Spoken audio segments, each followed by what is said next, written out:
Chapter 1556. If Feng Zhen wanted to plot against Lady Qiu, he wouldn't do it himself, lest he expose himself.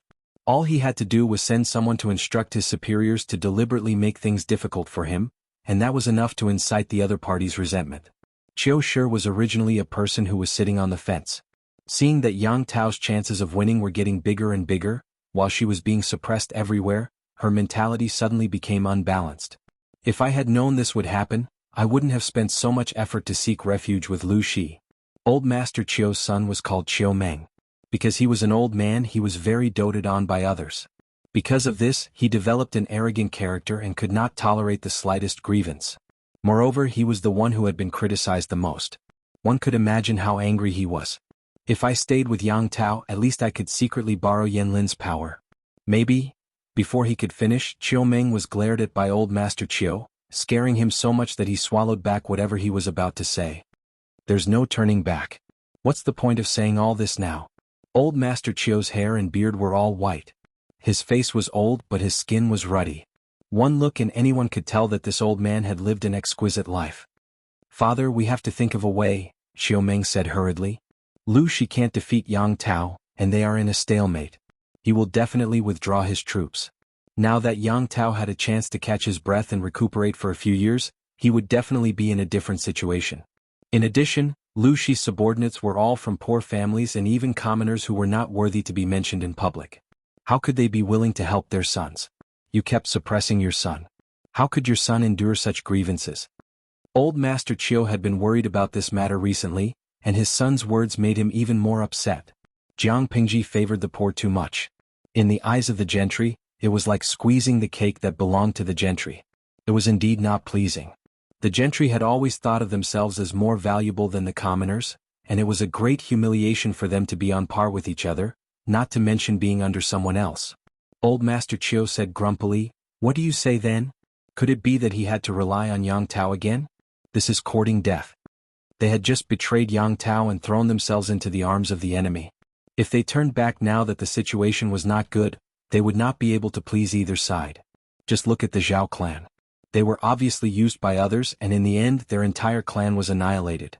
Old Master Qiu didn't dare risk it. Qiu Meng said, "Why not? If we perform a meritorious service for Yang Tao, not only will we be able to leave Lu Shi, but we will also be valued by Yang Tao." Old Master Qiu retorted, "How?" Qiu Meng looked around and had the servants move further away. Only then did he feel at ease to whisper in the old man's ear. The more Old Master Qiu listened, the more shocked he became. He couldn't help but ask, "Are you going to drag the entire clan down with you?" "Father, nothing ventured, nothing gained. If I stay here, I don't know when I'll be able to make a name for myself." Qiu Meng's personality was greedy and reckless. He could be considered a person blinded by greed. His every move and thought process were all within Feng Zhen's calculations. He said, "How can adding icing on the cake compare to providing timely help? As long as we help Yang Tao defeat Lu Shi, wouldn't the benefits be better than wasting our time in Lu Shi's camp?" Old Master Qiu was hesitant. Compared to his youngest son's selfish thoughts, he had more to consider. They were born and raised in Zhangzhou and naturally belonged to Yang Tao's camp, but in the end they sided with Jiang Pingji. For Yang Tao this was a betrayal. Since ancient times, which feudal lord would tolerate a fence-sitter who did not have a firm stand? Qiu Meng had also carefully considered Old Master Qiu's concern. He said, "What's there to worry about? We just need to get enough information to move Yang Tao and help him defeat Lu Shi. We can say that we sided with Lu Shi to gain her trust and make it easier for us to act. No matter how suspicious Yang Tao and the others are, they won't burn the bridge after crossing it. No. Even so, Yang Tao and the others won't trust us easily." No. Old Master Qiu was still hesitant, so Qiu Meng used his trump card. "Father, have you forgotten that you have a good grandson? Don't look at him for the sake of Buddha. Doesn't Yang Tao trust him the most?" The good grandson that Qiu Meng mentioned was Yan Lin. At the mention of this grandson, Old Master Qiu felt a little embarrassed. He had shamelessly proposed to recognize his grandson, but Yan Lin had rejected him directly. Yan Lin didn't even want to see him. Old Master Qiu had a temper. He had swallowed his anger and recognized the son of a concubine's daughter because he wanted Yan Lin to support his maternal family. If it wasn't for that, he wouldn't have been willing to lower his voice to the descendant of a concubine's daughter. Who would have thought that Yan Lin would go even further? Old Master Chiu was so angry that he almost died. From then on, he treated his grandson as dead and didn't want to talk about Yan Lin anymore. Why did you mention that heartless ingrate? Old Master Chiu was furious. Chiu Ming had to use his silver tongue to persuade the old man. Was a moment of pride more important than the family? Of course it was the family. Everything was within Feng Zhen's calculations. It went so smoothly that it was unbelievable. Yang Si wasn't surprised at all, because he had seen through the Chiu father and son. Rather than saying that Feng Zhen had set them up for death, it was more accurate to say that their ambition had pushed them into a dead end. The Chiu family was different from the Zhao family. When the Zhao family sought refuge with Jiang Pingji, they brought their entire family with them. Only the main members of the Chiu family had come. Therefore it was more convenient for Chiu Ming to send a message back. What's this? Chen Su said, My lord, someone threw it here on purpose. Yang Tao read the letter over and over again and said, It was signed by Chiu Ming. Do you know him? Of course Chen Su had read the letter. He had investigated Chiu Ming in advance and was surprised to find that he had already sought refuge with Jiang Pingji. Yang Tao laughed. That's interesting. He's under Lu Shi's wing but he's still flirting with me. His stance isn't firm. Chen Su said, What a greedy person. Yang Tao said, Chiu Ming said that they're pretending to seek refuge with Lu Shi. Do you think that's believable? I don't believe it anyway. Such a clumsy trick. Did they really think that he didn't have a brain? Chiu Ming also knew that he wouldn't be able to win Yang Tao's trust if he confessed openly, so he quickly wrote another letter. Yang Tao stared blankly at the second letter. He wondered, the Chiu family is Xiaoyang's maternal family? I've never heard of it. Chen Su also sneered. Maybe they're just trying to claim relatives.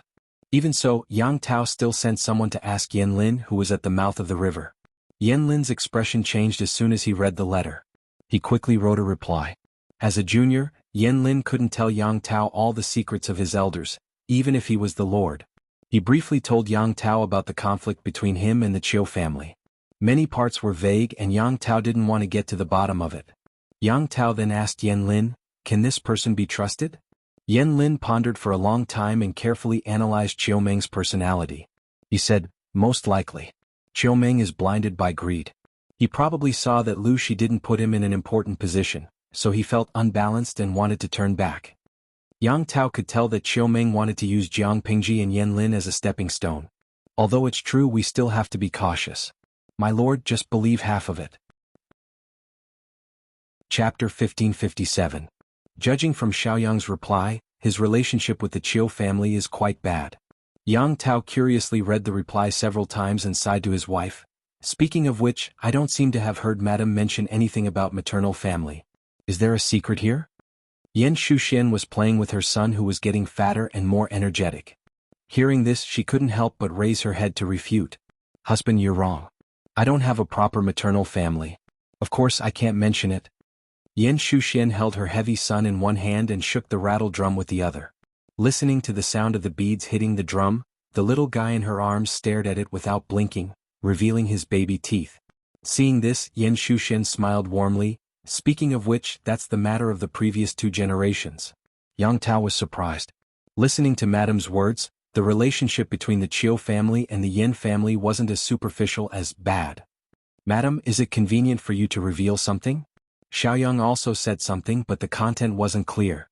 Yang Tao was a little embarrassed as if he was ashamed of his curiosity. Yan Shuxian said, You and I are one. We're a family so there's nothing to hide.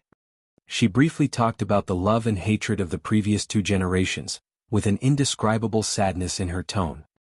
I heard that maternal grandmother was once a famous peerless beauty. Unfortunately, her life was wandering and she didn't have a good end in the end. Yan Shuxian sighed. Whether it's prosperous times or troubled times, it's always harder for women to survive than others. Old Master Chiu kept a courtesan outside as a mistress. Other than her face and body, what else could he want? A woman's best years were too short. Just like a blooming peony, there would be a day when it withered. When one grew old, one's appearance was gone. Not to mention keeping a man's heart, one couldn't even keep his body. Maternal grandmother was a typical example. Maternal grandmother had been a mistress for several years. At first, because she was still young, she was doted on.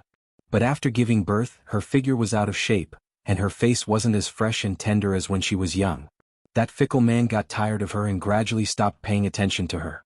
Her maternal grandmother had been raised as a talented woman since she was a child, but she had a delicate heart of sorrow and sorrow in the secular world. She gradually became depressed as her man alienated her and finally passed away. Yan Shushua's mother had inherited her mother's good looks. She was famous for her beauty even before she reached marriageable age. Because she was the daughter of a wealthy merchant, her status was not high. As a result, many aristocratic families who coveted her beauty had lusted after her. If Yan Lin's father hadn't fallen in love with her at first sight and spent so much effort to marry her, he wouldn't have ended up well. Don't forget, in this era, concubines could be used as gifts by the male masters to entertain guests. As someone else's concubine, if she didn't receive her husband's favor, she would have to go through all of this. Yang Tao listened attentively, one hand clenched into a fist and pounded the palm of the other, as if he had discovered some great secret. No wonder. At first I was wondering why Uncle Yan's appearance was so ordinary, but how could his children be so beautiful and elegant? So this is the reason. Indeed, the parents' looks were still very important. Their children's looks were guaranteed. Yang Tao looked at his son carefully, as if trying to imagine how elegant he would be when he grew up. After a while, he said with certainty, "Madam, I was born so beautiful, and you are also the most beautiful woman in the world. When our son grows up, he will definitely be full of beauties when he goes out." Yan Shushue was speechless. Was this the main point? As long as you're happy. Yang Tao said, "In that case the Chiu family isn't a good thing either." Yan Shushue said, "It's not appropriate for me to interfere with the political affairs outside. Everything is up to you." Yang Tao said, "There's a guy named Chiu Meng in the Chiu family. He said that he defected to Lu Shi in order to cheat him of his secrets. Now that he has made progress, he plans to cooperate with me. I didn't want to believe him at first, but since he is related to Xiaoyang, I can trust him." Yan Shushu asked curiously, "Why? Is it because of eldest brother?" Yang Tao said, "I sent Qian Su to inquire, but no one knows about the relationship between the Chiu family and Xiaoyang. No one on Lu Shi's side knows either. From this, it's true that the Chiu family defected to Lu Shi, but it's also true that they planned to slip away and help us cooperate with him. Because there were too few people who knew about this old grudge, Yang Tao couldn't find out anything even after asking around. It was even more impossible for Feng Zhen to know. Unbeknownst to them, the legend of the top courtesan was only occasionally talked about by the older generation in brothels, and the new generation strived for it. Who would have thought that Feng Zhen knew? Yang Tao continued, "However, since Xiaoyang said that we can only trust half of the Chiu family's words, let's wait and see." Yan Shushue said curiously, "I heard from eldest brother that most of the Chiu family are good for nothings. Not many of them are presentable. They defected to Lu Shi. With their abilities, how can they get a good position? In this case, their help to Lang Jun is limited." Yang Tao said, "Xiu Meng is indeed useless. After defecting to Lu Shi, his position is also low, but it doesn't mean that he is useless." Yan Shushue didn't understand. "Is there such a thing?" Yang Tao said, "Of course there is. Even though Qiu Meng is only a small registrar in charge of returning rations to the warehouse, isn't war all about fighting for rations? He was in dire need of rations. If not for Qiu Meng's letter, Yang Tao would have sent someone to borrow rations from Nshui. Nshui was a jackal while Jiang Pingji was a tiger. Neither of them was easy to deal with. However, there was a saying that the enemy of an enemy was an ally. Jiang Pingji was powerful, and both Nshui and Yang Tao were thorns in her eyes. With the common threat of a foreign enemy, they formed a natural alliance. Yan Shushue obviously knew her husband's predicament. She smiled and said, "If that's the case, our army's rations crisis can be solved." Yang Tao said, "It's too early to say that. The Chiu family. Let's wait and see. If we can trust them, we'll do something big." Yan Shushue said, "It's better to be safe than sorry. Lang Jun, it's not wrong to be cautious." At that moment, the fat son in her arms suddenly began to struggle unhappily. His little face scrunched up and he punched wildly, looking fierce. Seeing that, Yang Tao immediately carried his son away. "I'll hold him first, lest he wet your dress again." Before he finished his sentence, a dripping yellow liquid leaked out from the diaper, and the fierce little face also relaxed. I've never seen anyone with such a bad temper. If Yang Tao didn't have some family wealth, he probably wouldn't even be able to provide for his son's diaper. Yan Shushue couldn't help but laugh. Her dress wasn't wet, but her husband's clothes were unlucky. Yang Tao left his son to the wet nurse to change his diaper, and he went into the bedroom to change into a clean set of clothes. "My lord, there's an urgent letter." When Yang Tao came out after changing, the housekeeper of the manor handed him a confidential letter. He opened it and saw that it was a message from Chiu Meng. Chen Su asked, "My lord, do you want?" Chapter 1558. Yang Tao was calm, so was Feng Zhen. Chiu Meng was the only one who couldn't. He paced back and forth like an ant on a hot pan the whole night. He waited from dusk until dawn. Once again he asked the servant for information. He didn't expect Yang Tao to not send troops to intercept the grain. Old Master Chiu wasn't surprised. Instead, he scolded his youngest son. "Yang Tao is one of the feudal lords. Look at those top-notch feudal lords. Which one of them is heartless?" Old Master Chiu lectured his youngest son earnestly. Seeing him humbly ask for advice, he felt great satisfaction. He continued, "No matter what, even if we have a relationship with Yanlin, it's not enough to completely win Yang Tao's trust. He will definitely wait and see for a while." Chiu Meng was dissatisfied. "I know this too. But Yang Tao doesn't know how much risk I have to take to send him a message." The bigger the movement, the easier it was to be discovered. Once they were discovered, the Zhao family would be a good example. He risked his life to send Yang Tao information. Every opportunity was precious. Who would have thought that Yang Tao would still be so hesitant? Old Master Chiu shook his head. "This is why other people are feudal lords, but you are still a step away from being outstanding. If you don't have some vigilance, you won't survive 3 episodes, understand?"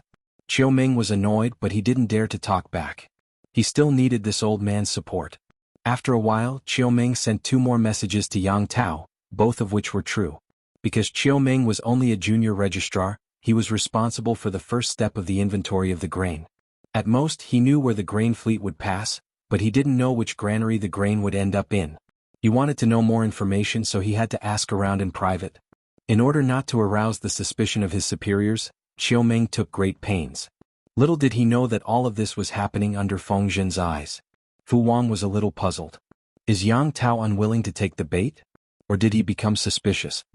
Feng Zhen said, "It's unlikely, but his appetite is too big. It's true that he wants to eat until he's fat." After enduring for so long, Yang Tao must be able to keep his composure, Yang Si said. "Then, shall we send more people to send tens of thousands more grain next time?" Feng Zhen smiled as he toyed with the object in his hand.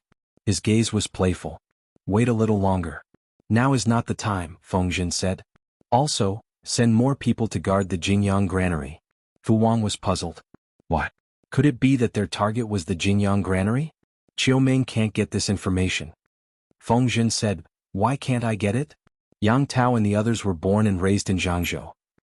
Our army had used different water routes to transport the grain several times, but the enemy could roughly determine which nearby places were more suitable to store the grain according to these routes. Yang Tao is able to keep his composure. Firstly, it's because Wanshi's grain isn't enough to attract him. Secondly, he wants to find our granary and burn it all in one go. Fu Wang could not help but suck in a breath of cold air. I never expected Yang Tao to be so scheming. Feng Zhen said, "Don't underestimate anyone. No matter how outspoken Yang Tao is, he has been with Yanlin for more than 20 years. As the saying goes, one is marked by the company one keeps. Even a pure white rabbit would be dyed black by ink." Yang Si laughed. "Maybe you're thinking too much." Feng Zhen said, "It's always good to be well prepared and cautious." Yang Si laughed in his heart. Once bitten, twice shy. Even a prodigal son like him would have such a day. On the surface, it seemed calm, but in reality there were surging undercurrents. Both Feng Zhen and Yang Tao were secretly testing each other's limits, waiting for the best time to strike. As a chess piece in the game between the two sides, Chiu Meng felt like he was playing with the 2 feudal powers in the palm of his hand. On this day he delivered another piece of important news to Yang Tao. He said as if a heavy burden had been lifted from his shoulders, "If Yang Tao can't even grasp this piece of news, then he can forget about fighting for the world. He should just admit defeat." Why did he say that? Because there were 100,000 dawn of grain this time. Because the amount was too large. In order to prevent any accidents, the military counselor Yang Si personally led the troops to escort it. This was the most confidential of secrets. Chiu Meng had used money to get the information out of the mouth of his drunken colleague. If Yang Tao was willing to launch a sneak attack on the grain team, not only could they seize 100,000 dawn of grain, but they could also capture Yang Si, one of Lu Shi's right-hand men. Yang Si had a good reputation in the southern territories. Capturing him and using him as a sacrifice would definitely deal a heavy blow to the enemy's morale. Why do I have to go too? Yang Si waved his golden fan, looking impatient. He wasn't Feng Zhen, he didn't like to court death so much. Feng Zhen said, "If you don't go as bait, I'm afraid that Yang Tao will ignore the grain and go directly to the Jinyang granary." Yang Si spat and said, "If you want to court death, go yourself. Why drag me down with you?" Feng Zhen smiled and said, "We'll share blessings and misfortunes together. When it comes to making a name for ourselves, you'll naturally benefit as well." Yang Si was speechless. He had seen shameless people, but he had never seen someone who could use his colleague as bait and still make such a solemn vow. How shameless. "What about you?" Yang Si asked him. Feng Zhen smiled and said, "Of course I'll guard the Jinyang granary. Maybe Yang Tao, like my lord, likes to take the lead. If that's the case, we'll benefit greatly." Yang Si rolled his eyes. If Yang Tao was as troublesome as his lord, he didn't believe that Yen Lin would still indulge Yang Tao. "Why did you choose that night to make your move?" Yang Si asked another question, looking like he wanted to get to the bottom of the matter. "I saw that you've been reading the stars these days. Could it be that you've learned from that quack Wei Zixiao and can predict the weather and the direction of the wind?" "I was born and raised in Zhangzhou. Do I need to know how to predict the weather? Wei Zixiao is a quack, but I'm not." Feng Zhen suddenly smiled evilly. "Why did you choose that day to make your move?" "Because there will be thick fog on the river that day. It'll be perfect for our army to launch a sneak attack from the south. Using the Jinyang granary and the transport team to attract Yang Tao's attention, then taking advantage of the thick fog to launch a sneak attack on his army. It was killing two birds with one stone." Yang Si was speechless. He was starting to doubt whether Yen Lin had tricked Feng Zhen this time, or had he dug up the graves of all his ancestors. This was too sinister. Was he planning to destroy Yang Tao's base in one fell swoop? What a beast. He thought that Feng Zhen's use of his comrades as bait was already the bottom line. He didn't expect that he would even use the Jinyang granary as bait. On the other side, just as Feng Zhen had predicted, Yang Tao accurately guessed the location of the granary based on the information he received. At this time, Yen Lin, who had been training at the mouth of the river, returned. "Xiaoyang, you're back at the right time." Yen Lin said, "I heard that my lord plans to lead the army yourself." His voice wasn't loud, but Yang Tao couldn't help but cower. "I'm worried about the generals." Before he could finish his sentence, Yen Lin interrupted, "Generals have their duties. If they can't fight for my lord, what's the use of them? Are the generals so useless that my lord needs to lead the army herself?" Yang Tao's words were stuck in his throat. He said gloomily, "If that's the case, should I lead the army?" Yen Lin asked him with his eyes. "What do you think?" Yang Tao was speechless. Chapter 1559. "Xiaoyang, what are you planning to do?" Yen Lin stopped him, so Yang Tao gave up on the idea of leading the army. Unexpectedly, Yen Lin put on his armor, which was rare. Yen Lin said, "I will lead the army to intercept the food." Yang Si is cunning. We can't let him get away so easily. Yang Tao felt wronged. His friend didn't want him to lead the army, so he went alone. "I've known Xiaoyang for so many years, but you've never dressed like this before." Yang Tao and Yen Lin grew up together. They were not biological brothers, but they were as close as real brothers. They knew each other very well. Even though Yen Lin always wore a scholarly robe and looked like a gentleman, it didn't mean that the sword on his waist was just a decoration. Only a few people knew that even Yang Tao, a powerful warrior, had to be on high alert when fighting with Yen Lin. Otherwise he might lose. If Yang Tao wasn't so troublesome, Yen Lin would rather be a scholarly general than a counselor. He wouldn't have to clean up Yang Tao's messes like this. If Yen Lin hadn't put on his armor, even Yang Tao would have forgotten what he looked like in it. The armor that Yen Lin was wearing was not brand new. There were traces of battle on it, and it gave off a fierce aura. Perhaps because of the armor, Yen Lin's gentleness had been diluted. Instead he looked more heroic. Hearing Yang Tao's words, Yen Lin couldn't help but sigh. He didn't wear this armor often. Who was it for? If Yang Tao could save him some trouble, he would also be willing to go into battle in leather armor and become a general who opened up new territories, rather than a strategist who stayed in the rear to give advice. Of course, this wasn't a bad thing. To Yen Lin, nothing was more important than Yang Tao's safety. "Master, it's getting dark. We can go now." At this moment, a soldier outside reminded the two of them. Yen Lin glanced at the darkening sky outside and couldn't help but say, "My lord, guard the rear. Keep an eye out." Yang Tao asked, "Can they send troops to attack our water stockade?" Yen Lin retorted, "Why not? It would be best if they could successfully intercept Lu Shi's rations, but if they couldn't, then they would have to burn them all down." Once the fire started, the enemy would definitely take action. If they can't save the granary in time, they can mobilize their troops to attack our water stockade. It can be considered a strategy of besieging Wei to rescue Zhao. Therefore, my lord cannot let down her guard tonight. Pay more attention. Yang Tao understood. He had always trusted his partner's words, so he naturally had no objections. All right. I will increase the number of patrols to prevent the enemy from taking advantage of the situation. Xiaoyang should also be careful, don't play around with your life. Yan Lin valued Yang Tao and Yang Tao valued his friends as well. I'll prepare a banquet here and await your triumphant return. Yan Lin cupped his fists and said, Yes, sir. The army was divided into two groups. They had long since made preparations and were only waiting for the order to pull the anchor and set sail. The wind is blowing from the southeast tonight. It looks like even God is willing to help our army. Yan Lin was sitting on the deck trying to calm himself down. Beside him, two vice-admirals were whispering to each other. Other than the soft chatter and the sound of the oars, there was only the sound of the southeast wind blowing against his clothes. Most of the soldiers under Yang Tao's command were good at swimming. They all grew up near the water and knew the area very well. One of the vice-admirals was a native of the area. His family had been fishermen for generations, and they relied on God for their livelihood. Because his ancestors and parents had always taken him out to fish, he had learned a lot from them. Looking at the sky, he said, It's not just the southeast wind. Maybe there will be fog on the river at around midnight tonight. Even though the fog would affect the sailing of the ships, it also served as a cover. The soldiers at the helm were all locals who were familiar with the area. They wouldn't get lost even if they closed their eyes, let alone the fog. In comparison, Jiang Pingji's soldiers were not as familiar with the river. Once the fog came, they would be like headless flies. Is there really going to be fog at midnight? The other vice-admiral was obviously not as experienced as the other vice-admiral. At that moment, Yan Lin, who had been meditating with his eyes closed, opened his mouth. Yes, there will be fog. But judging from the weather, there will probably be some rain after midnight. For people who relied on the water for their livelihood, especially fishermen, it was a basic skill to distinguish the flow of the river and predict the weather to avoid hunting in stormy weather. Even though Zhangzhou's shipbuilding technology was not bad, humans were as weak as ants in the face of nature. The vice-admiral was also surprised. He didn't expect Yan Lin, who was from an aristocratic family, to be so good at this. If it drizzles after midnight, then our plan? Yan Lin wasn't worried. They planned to make their move before midnight and the rain after midnight. There was no conflict of time.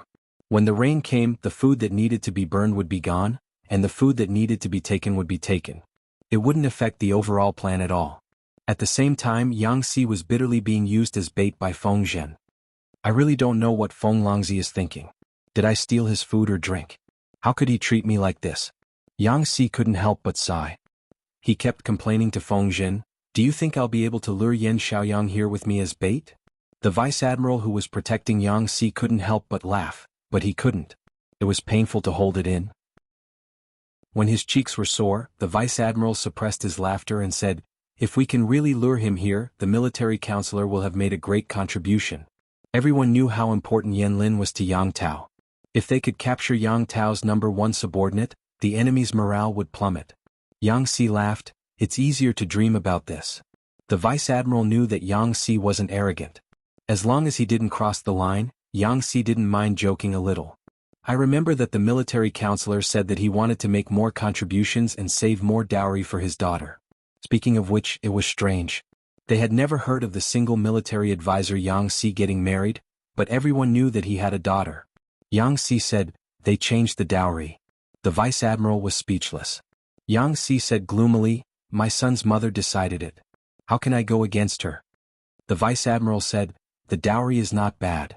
The military counselor's daughter can't wash hands and cook for others like ordinary girls. Because the status of female soldiers in the army was getting more and more important, many soldiers had changed their view of women. They didn't dare to underestimate them. As one of the Lord's confidants, Yang Xi's child would also be an official in the future. His status wouldn't be low, so his marriage couldn't be like that of ordinary girls. Yang Xi was even more gloomy. My son's mother told me not to worry about this. She's wealthier than me. I can only hope to have another son. Jiang Nongqin was a general who led troops to war. She didn't need too many rewards and spoils of war. Yang Xi couldn't even catch up to her family. She was obviously biased towards her daughter. She said that the eldest daughter had to follow her household register and her surname. In the future, when she had a son, her son would continue the family line for Yang Si. What else could Yang Si say? Of course he would follow her. Yang Si didn't even have a wedding. How could he object? Chapter 1560. Sai, let's not talk about these sad things. The more we talk, the sadder we get. Yang Si waved his hand and motioned for Si to skip this slightly painful topic. Smacking his lips, Yang Si felt a little thirsty and asked the deputy general, "Is there any wine in the cabin?" The general smiled and said, "How can I drink in front of a battle? Even if I support the military counselor, I can't break the law knowingly, can I? But there are a few baskets of lychees which were picked yesterday. I heard that they are late-ripening fruits with small pits and a lot of pulp. Military advisor, do you want to try them?" Lychees were very rare. Although they were produced in large quantities, they were not easy to preserve. People living in the north rarely had the chance to eat such a delicacy. Even if one could eat it, the value of a single lychee was worth 1,000 taels of gold. For example, one could dig out the entire lychee tree and use a boat to travel north. It required a lot of manpower and resources, and ordinary families could not afford it at all. Of course, lychees were not expensive in the lychee production area. Yang Si laughed and said, "You're so smart. Why haven't I heard of lychees being delivered?" Si Jiang ordered his men to bring the basket of lychees over. The skin of the lychees was bright red and there were scales protruding out. The quality was excellent. There are a lot of lychees in my hometown. My parents once planted them for the local rich. Si Jiang smiled and said, "Ever since I followed my lord, my parents, wife and children have been living a better life. With the money I sent back, I bought more than 10 acres of lychee trees. It just so happens that this place is not far from my hometown. It would take 3 to 4 days to travel by land, but it would only take a little more than a day to travel by water along the river." Si Jiang was an honest man. He also knew how powerful his military advisor was. Hiding it from him would be courting death. Perhaps he would be disliked instead of pleasing him. He said, "I heard that the military advisor likes these things, so I asked my parents to pick some and send them over." When Yang Si was young, he traveled around to study, so he naturally went to the lychee production area to eat. This thing was really delicious. "How many baskets are there in the cabin?" Yang Si looked at the lychees. Each one was plump and attractive. It was obvious that they had been carefully selected and chilled using special methods to keep them fresh. He picked one up and his fingertips were cold.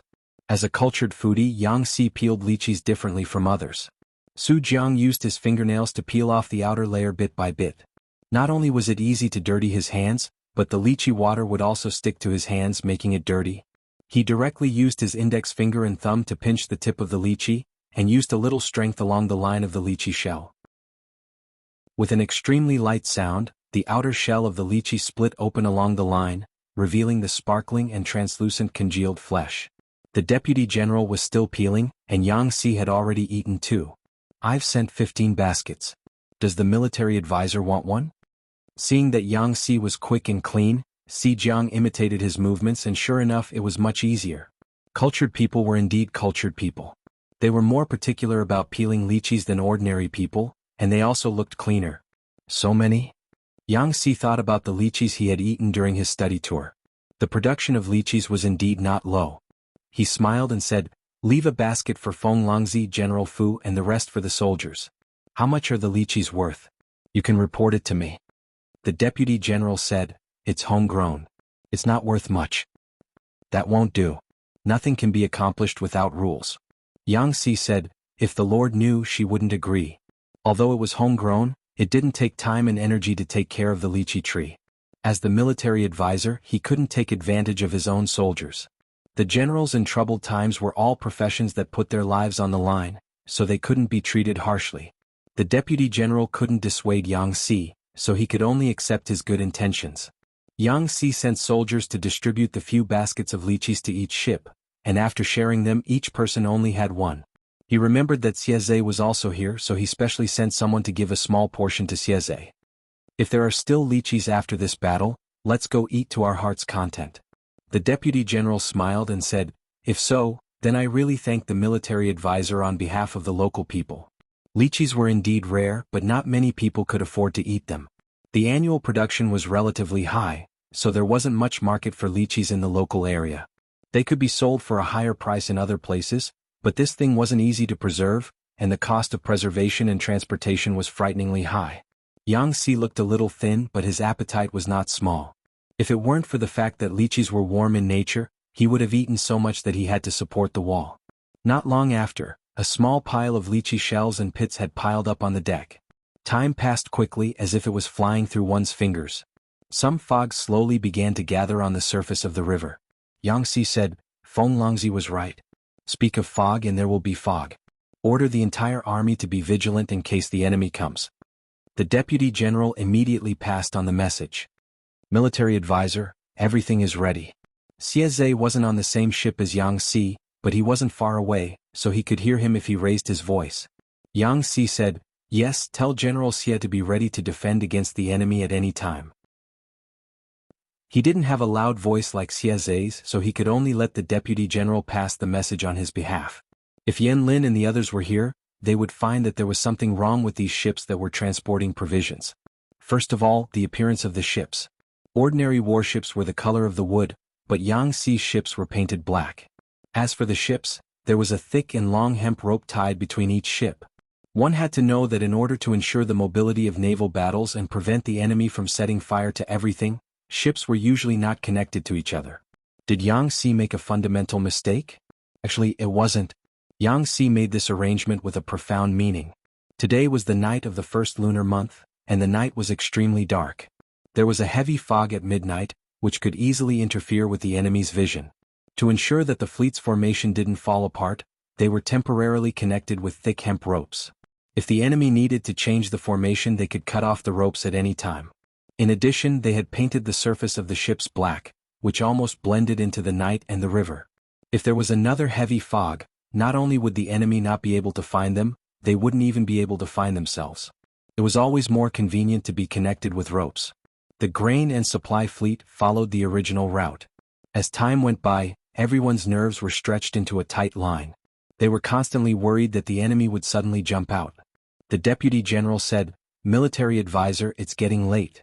You should go into the cabin and take a rest. If the enemy came out, they would definitely attack with arrows. If Yang Si stayed on the deck, he would be easily injured."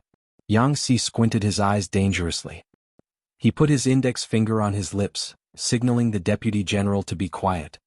"Tell General Xie that if I'm right, the enemy will definitely ambush us in the water ahead." The deputy general couldn't speak loudly this time, so he used semaphore. Since the two ships weren't too far away, they could just barely make out the semaphore message. At the same time, Yan Lin and the others were also on standby. Half an hour had passed and the fog was getting thicker. Yan Lin held the hilt of his sword with his left hand and frowned. Still not coming? Just then he vaguely saw something floating on the water. Yan Lin immediately ordered his men to fish for it with a fishing pole covered with a net. "Lychee shell." The general said, "How can there be something like this on the river?" Yan Lin said, "The enemy is coming. Order the soldiers to prepare for battle." Chapter 1561. Of course, Yang Si didn't spill the shells into the river, but the soldiers didn't notice and spat them into the river. Not only did they warn the enemy, but they also misled them into thinking that Yang Si and the others were unprepared. After all, who would eat lychees when they were preparing for war? Were they overestimating themselves or underestimating the enemy? The deputy general said angrily, "These people are underestimating us." Yan Lin sneered and threw the shells back into the river. "It's better not to underestimate them. They'll be worried if they're on guard." As time went by, the fog became thicker and the visibility decreased. Yan Lin sent some soldiers to sail along the river and followed the direction the lychee shells came from, but they couldn't find any trace of the enemy. The soldier came back soon and reported to Yan Lin. Yan Lin was surprised. "No trace of the enemy? How come?" Yan Lin recalled the lychee shells. The cracks were very fresh, so they must have been peeled not long ago. Judging by the time they drifted, the enemy should be nearby. How come they didn't find them? Something was wrong. While he was thinking, the soldier on the front noticed something was wrong. There seemed to be a dark shadow in the fog. The soldier rubbed his eyes, thinking that he was hallucinating. But when he looked again, the shadow didn't seem to be there. What was going on? Was it a ghost ship? The people who lived near the water would always hear their elders talking about the stories of monsters related to the water, especially in the water areas where water battles had taken place. There would always be fishermen who returned from fishing saying that they saw the shadows of the two armies fighting, and they could also hear the faint shouts of killing. When one person started the rumor would get more and more exaggerated.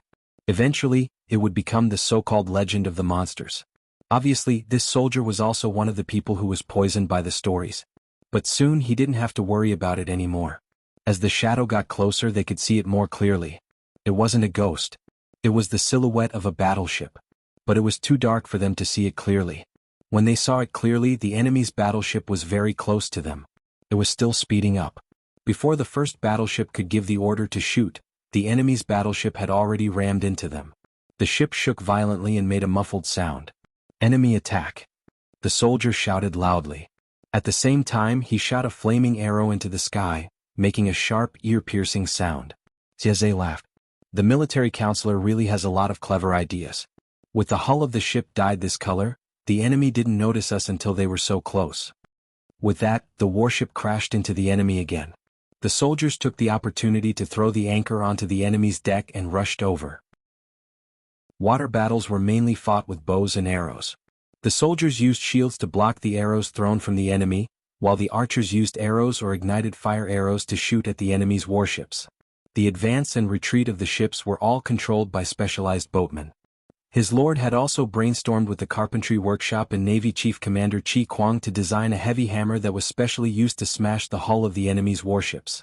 Coupled with the shipbuilding skills offered by Mountain Ghost, their warships could be said to be armed to the teeth. Its defense was extremely good, and its destructive power was extremely strong. What it was least afraid of was a one-on-one confrontation. Because the enemy's ship was close to theirs, Xieze immediately ordered the soldiers to smash the pendulums at the enemy. The enemy's first warship was brutally rammed several times. As soon as the pendulums were thrown, the hull of the ship let out an ear-piercing screech and a big hole suddenly appeared. Not long after the Vanguard warship clashed, their own soldiers rushed to the enemy's deck and killed a group of them. Xieze and his men had the upper hand, but Yanlin's reaction was extremely fast. Countless fire arrows dyed with burning oil were shot at them. This is an ambush? Yanlin's face was filled with shock. His eyes were filled with terrifying whirlpools. He didn't panic. Instead, he immediately ordered the soldiers to prepare for a counterattack. First, they would use the fire arrows to force the enemy to retreat. The deputy general also said, "Military counselor, we have fallen into the enemy's trap." Yanlin's face darkened. He didn't need the deputy general to remind him. Not only was there an ambush here, but there might also be an ambush at the granary in Jingyang, or at the water stockade. Thinking of this, Yanlin couldn't help but clench his fists. He gritted his teeth and his masseter muscles. His anger was about to burst out. Chiao. He didn't know if Feng Zhen and Yang Si had used her, or if she was in cahoots with them to set Yang Tao up. Either way, he wouldn't forgive Chiao. Don't panic. Just listen to my orders and force them to retreat. Yanlin's voice seemed to have the power to calm people down, making them feel safe. However, only Yanlin himself knew that since the enemy had spent so much time and effort to set up this trap, they must have come prepared. At the same time, something similar happened at the granary in Jingyang. To prevent any accidents, Yanlin arranged for an old general to lead a sneak attack on the granary in Jingyang. This old general was also Yang Jian's old subordinate. He had fought with Yang Jian for many years and was very loyal to him. Not only was he loyal, but this old general was also humble and low-key. He would never rely on his seniority to learn from others and was not ashamed to take advantage of his seniority. Yanlin knew that he was steady and experienced, so he gave him the responsibility of the sneak attack. This old general didn't let Yanlin down. As soon as he approached the granary in Jingyang, he noticed that something was wrong. Pass down the order. Everyone is to be on high alert. This old man feels that something is not quite right here. The young general who was assisting the old general said, "It looks normal. I didn't expect Lu Shi to set up the granary here." The waters around Jingyang were complicated. It was easy to hide, easy to transport, and close to the enemy's base camp. It was indeed safe. The old general said, "What do you know? I feel that something is wrong with the air above the granary. I don't feel at ease." The young general was upset. How could there be such a saying in a war? Despite his suspicions, the old general didn't order a retreat. Instead, he told his soldiers to be extra careful. When they killed the soldiers on night watch and rushed into the granary, the old general felt more and more uneasy. "Old general, this is not grain. It's all hay and black oil." The old general's face twitched. He shouted, "Retreat! There's an ambush." As soon as he finished speaking, The soldiers who had been lying in ambush crawled out of the ground and charged in from all directions. The thirsty archers fired arrows at the enemy, and some aimed at the dry wood and hay. Retreat now? Tsk. It's too late. Feng Zhen opened his gold-sprinkled fan in a flirtatious manner. The fan covered half of his face, revealing only a pair of eyes that were filled with intrigue. The weather was hot and humid in Zhangzhou. Coupled with the screams of the soldiers, it was unbearably hot. Only the cool breeze could make him feel better. An eye for an eye. You made me suffer and now I'll take it back. The two groups of soldiers didn't hurt Yang Tao much, but... Chapter 1562. Fu Wang felt his nose itch and sneezed loudly. Qi Kuang thought he had caught a cold. The river is windy outside. Why don't General Fu go into the cabin to avoid the wind? Qi Kuang suggested gently with sincerity written all over his face. This made Fu Wang a little depressed because he didn't like to bully honest people. Why would a man be afraid of this little wind? I wonder who was talking about me just now. Fu Wang sneezed a few more times after he finished speaking. The tip of his nose was itchy and warm as if his blood had rushed there. He guessed, maybe it's the two precious babies talking about their Awang. Awang was a respectful title for a grandfather, father, or father-in-law. In the previous dynasty, people used this colloquial term, but it wasn't popular anymore. However, some small places still kept this tradition. Huiyun was also affected. When she taught the twins to speak, she taught them to call Fu Wang, Ah Wang. The children learned quickly. When Fu Wang heard the children call him that, all his grievances disappeared. Not necessarily. Look at the time now. The children should have gone to bed long ago. Qi Kuang was an honest man. Without hesitation, he shattered Fu Wang's fantasy and said straightforwardly, I, on the other hand, think that it's more likely that Advisor Feng and Advisor Yang are talking about you. What do you think? Fu Wang spat and said in disdain, these two old foxes are probably up to no good when they talk about me. Qi Kuang smiled. I think the two military advisors are good people. They treat their subordinates kindly and rarely make things difficult for others. Civil officials and military generals rarely got along because their worldviews were different and their areas of expertise were different. Military generals felt that civil officials only knew how to talk glibly and were annoying. They liked to show off when they had a bit of knowledge in their stomachs and liked to retreat when faced with difficult matters. They didn't have the spirit to work. Civil officials also felt that military generals weren't good. For example, they didn't use their brains when encountering problems, acted rashly, and dealt with things with violence. They fought and killed without thinking. In short, they were nitpicking. No matter how good they were, they would still make mistakes. These two groups had many conflicts and infiltrated each other. Thus, it was difficult for them to get along. Qi Kuang felt that he was very lucky. The people he worked with were all good-tempered and understanding. They didn't deliberately make things difficult for others. Fu Wang could be said to have seen through this conclusion. What's the point? Two old foxes. When scheming against others, they wouldn't even know how they schemed against them. Fu Wang had clearly expressed his disdain, but that was only in private and would not affect his official duties. Qi Kuang said, could it be that General has suffered losses before? Fu Wang said, of course I have. Every time I think about it, I feel that the two of them are extremely detestable. Qi Kuang was even more puzzled. Fu Wang was a loner by nature and had an unruly personality, but he didn't like to cause trouble and offend people. How did he and Yang Si become enemies? How did they become enemies? It was like a child without a mother. It was a long story. Fu Wang did not intend to be a commander. He wanted to recommend Li Yun or Xie Zhe and take the time to arrange his marriage with Huiyun. That's right, Fu Wang had shamelessly pestered Huiyun for so many years, and he had finally convinced Huiyun to agree. For this, he had even signed a series of unfair treaties. Unexpectedly, at the last moment, Yang Si and the other man put Fu Wang on the fire to roast. He had become the commander of the expedition against Yang Tao, not an ordinary general. The matters at hand were not of the same level, and he had squeezed out all of Fu Wang's wedding time. If it was a coincidence, it would have been fine. But these two people were sincere, so Fu Wang could not be blamed for gnashing his teeth. Let's not talk about these two old foxes. Mentioning them will only ruin our mood and our good luck. Since Fu Wang had already made his decision, Qi Kuang stopped talking about Yang Si and the others, in case he made Fu Wang unhappy. While they were chatting, thousands of warships of various sizes had already sailed down the river and were very close to the water stockade where Yang Tao had set up camp. In order to increase the success rate, these warships were painted black. Under the cover of the fog, they quietly approached the enemy. Of course, this was impossible.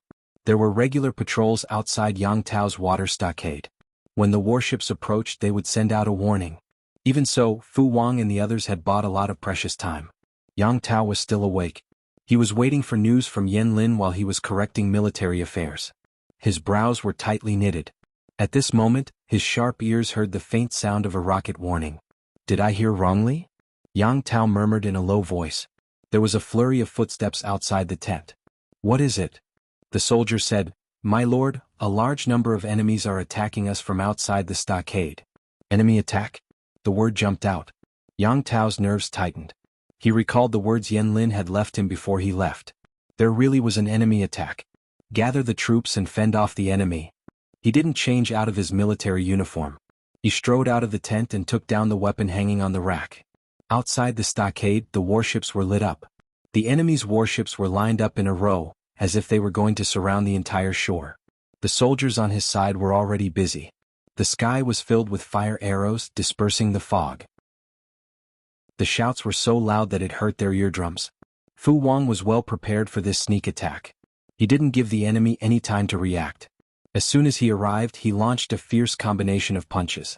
Because of the southeast wind, Fu Wang and the others couldn't fight the enemy for too long. Otherwise the fire would reach them. Fu Wang stood on the deck and killed dozens of enemies who tried to come over. He kicked the bodies into the water and they floated to the surface after a while. Kill them and destroy their warships. The wind is not good for us. We can't fight for long. We should get ashore. Relying on their high fighting spirit, the soldiers rushed to the enemy's deck as if they had been injected with chicken blood. They ignored the spitting flames and directly engaged the enemy in close combat. Following the shouts, bodies of both sides fell into the water. The air was filled with the smell of blood and burning. Qi Kuang commanded the navy to restrict and destroy the enemy's warships. Fu Wang ordered the archers to clean up the enemy. They worked together to break through the enemy's weakest defense line and take the opportunity to get ashore. The heavy hammers hit the enemy's warships. The warships were already surrounded by fire. One hit and half of them collapsed.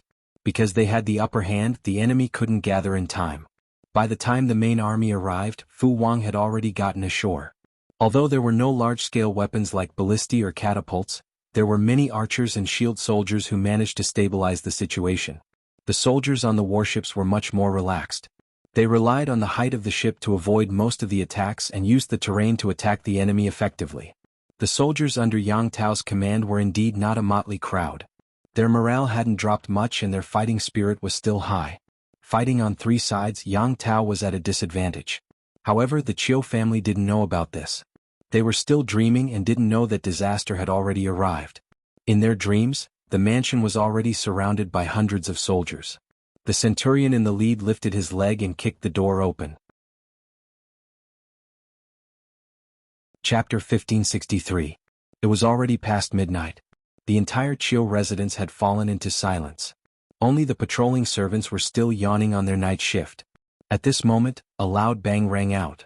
The door was violently smashed open, startling the night watchman. Who are you? Who allowed you to trespass into my private residence? Guards, there are villains here.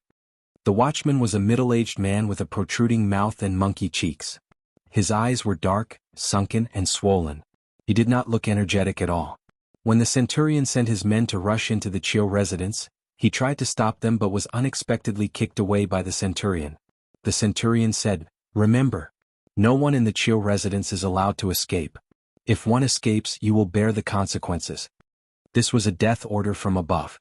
They had to take it seriously.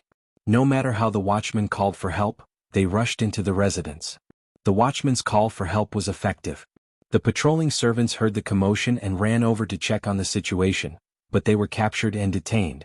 The soldiers' violent enforcement of the law made a lot of noise. Several people who were sound asleep were startled awake. Although old Master Chiu was old, he did not change his fondness for beauties. He always wanted a wife to warm his bed. She looked to be about 17 or 18 years old. When she heard the noise outside, she immediately shook the disheveled old man beside her to wake him up, but he scolded her instead. "What do you want to do in the middle of the night, not letting anyone sleep?" Old Master Chiu was very angry in bed. If he was in a bad mood, he would whip someone to death. Thus no one dared to disturb him. This new lady didn't know the rules. She was scared, but at the same time she showed a timid and fearful expression. She was very nervous. Reporting to Old Master, "There seems to be an intruder outside." Old Master Chiu rose angrily and hurriedly grabbed his outer robe to drape it over his shoulders. When he got up, he kicked the woman in the chest. Although this Old Master Chiu was very old, the strength of his kick was not weak. The woman almost fainted. Useless. As soon as he opened the door, several soldiers dressed in neat leather armor blocked the door and looked like they were going to arrest him. Old Master Chiu had never seen such a scene. He was so scared that his limbs turned cold. At the same time, an unknown anger rose in him. "Who are you? This place is under the rule of the Lanting Duke. You bandits are committing crimes here.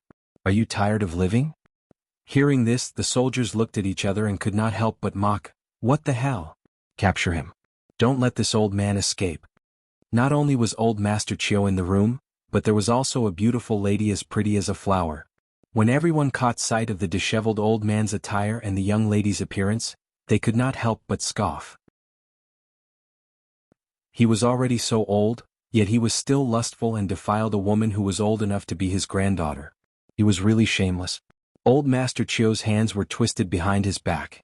He was in so much pain that the veins on his forehead were bulging. He shouted loudly, but it was nothing more than a warning and a threat. He was using Jiang Pingji's name to intimidate others. The soldiers' ears hurt from listening to them. A clever soldier looked around and saw a pair of blue underwear lying beside Old Master Chiu's bed. He grabbed it, crumpled it into a ball, and stuffed it into Old Master Chiu's mouth. "You've finally shut up. You've almost made me deaf." Seeing the situation, the lady who was captured could not care less about crying. Instead, she revealed an indescribable expression. When Old Master Chiu was young, he did not control himself and contracted a minor illness that was difficult to talk about. As a result, he could not control his urine and feces in his sleep when he was old. That pair of cyan underwear was taken off after being soaked in urine. She was bought to accompany Old Master Chiu. Not only was she to warm his bed and let him take advantage of her, but her other task was to help him change his dirty underwear to prevent him from flying into a rage when he woke up the next day. At that moment, someone actually stuffed it into his mouth. This was really TSK. Apart from Old Master Chiu being captured, Old Master Chiu's son, Chiu Meng, was no better. Old Master Chiu loved beauties, and Chiu Meng was no exception. He could not be away from women for even a day. Chiu Meng felt that he had made a great contribution to Yang Tao. In the future, he would have an easy time becoming an official. In his excitement, he was in high spirits and fooled around with his concubine for half the night.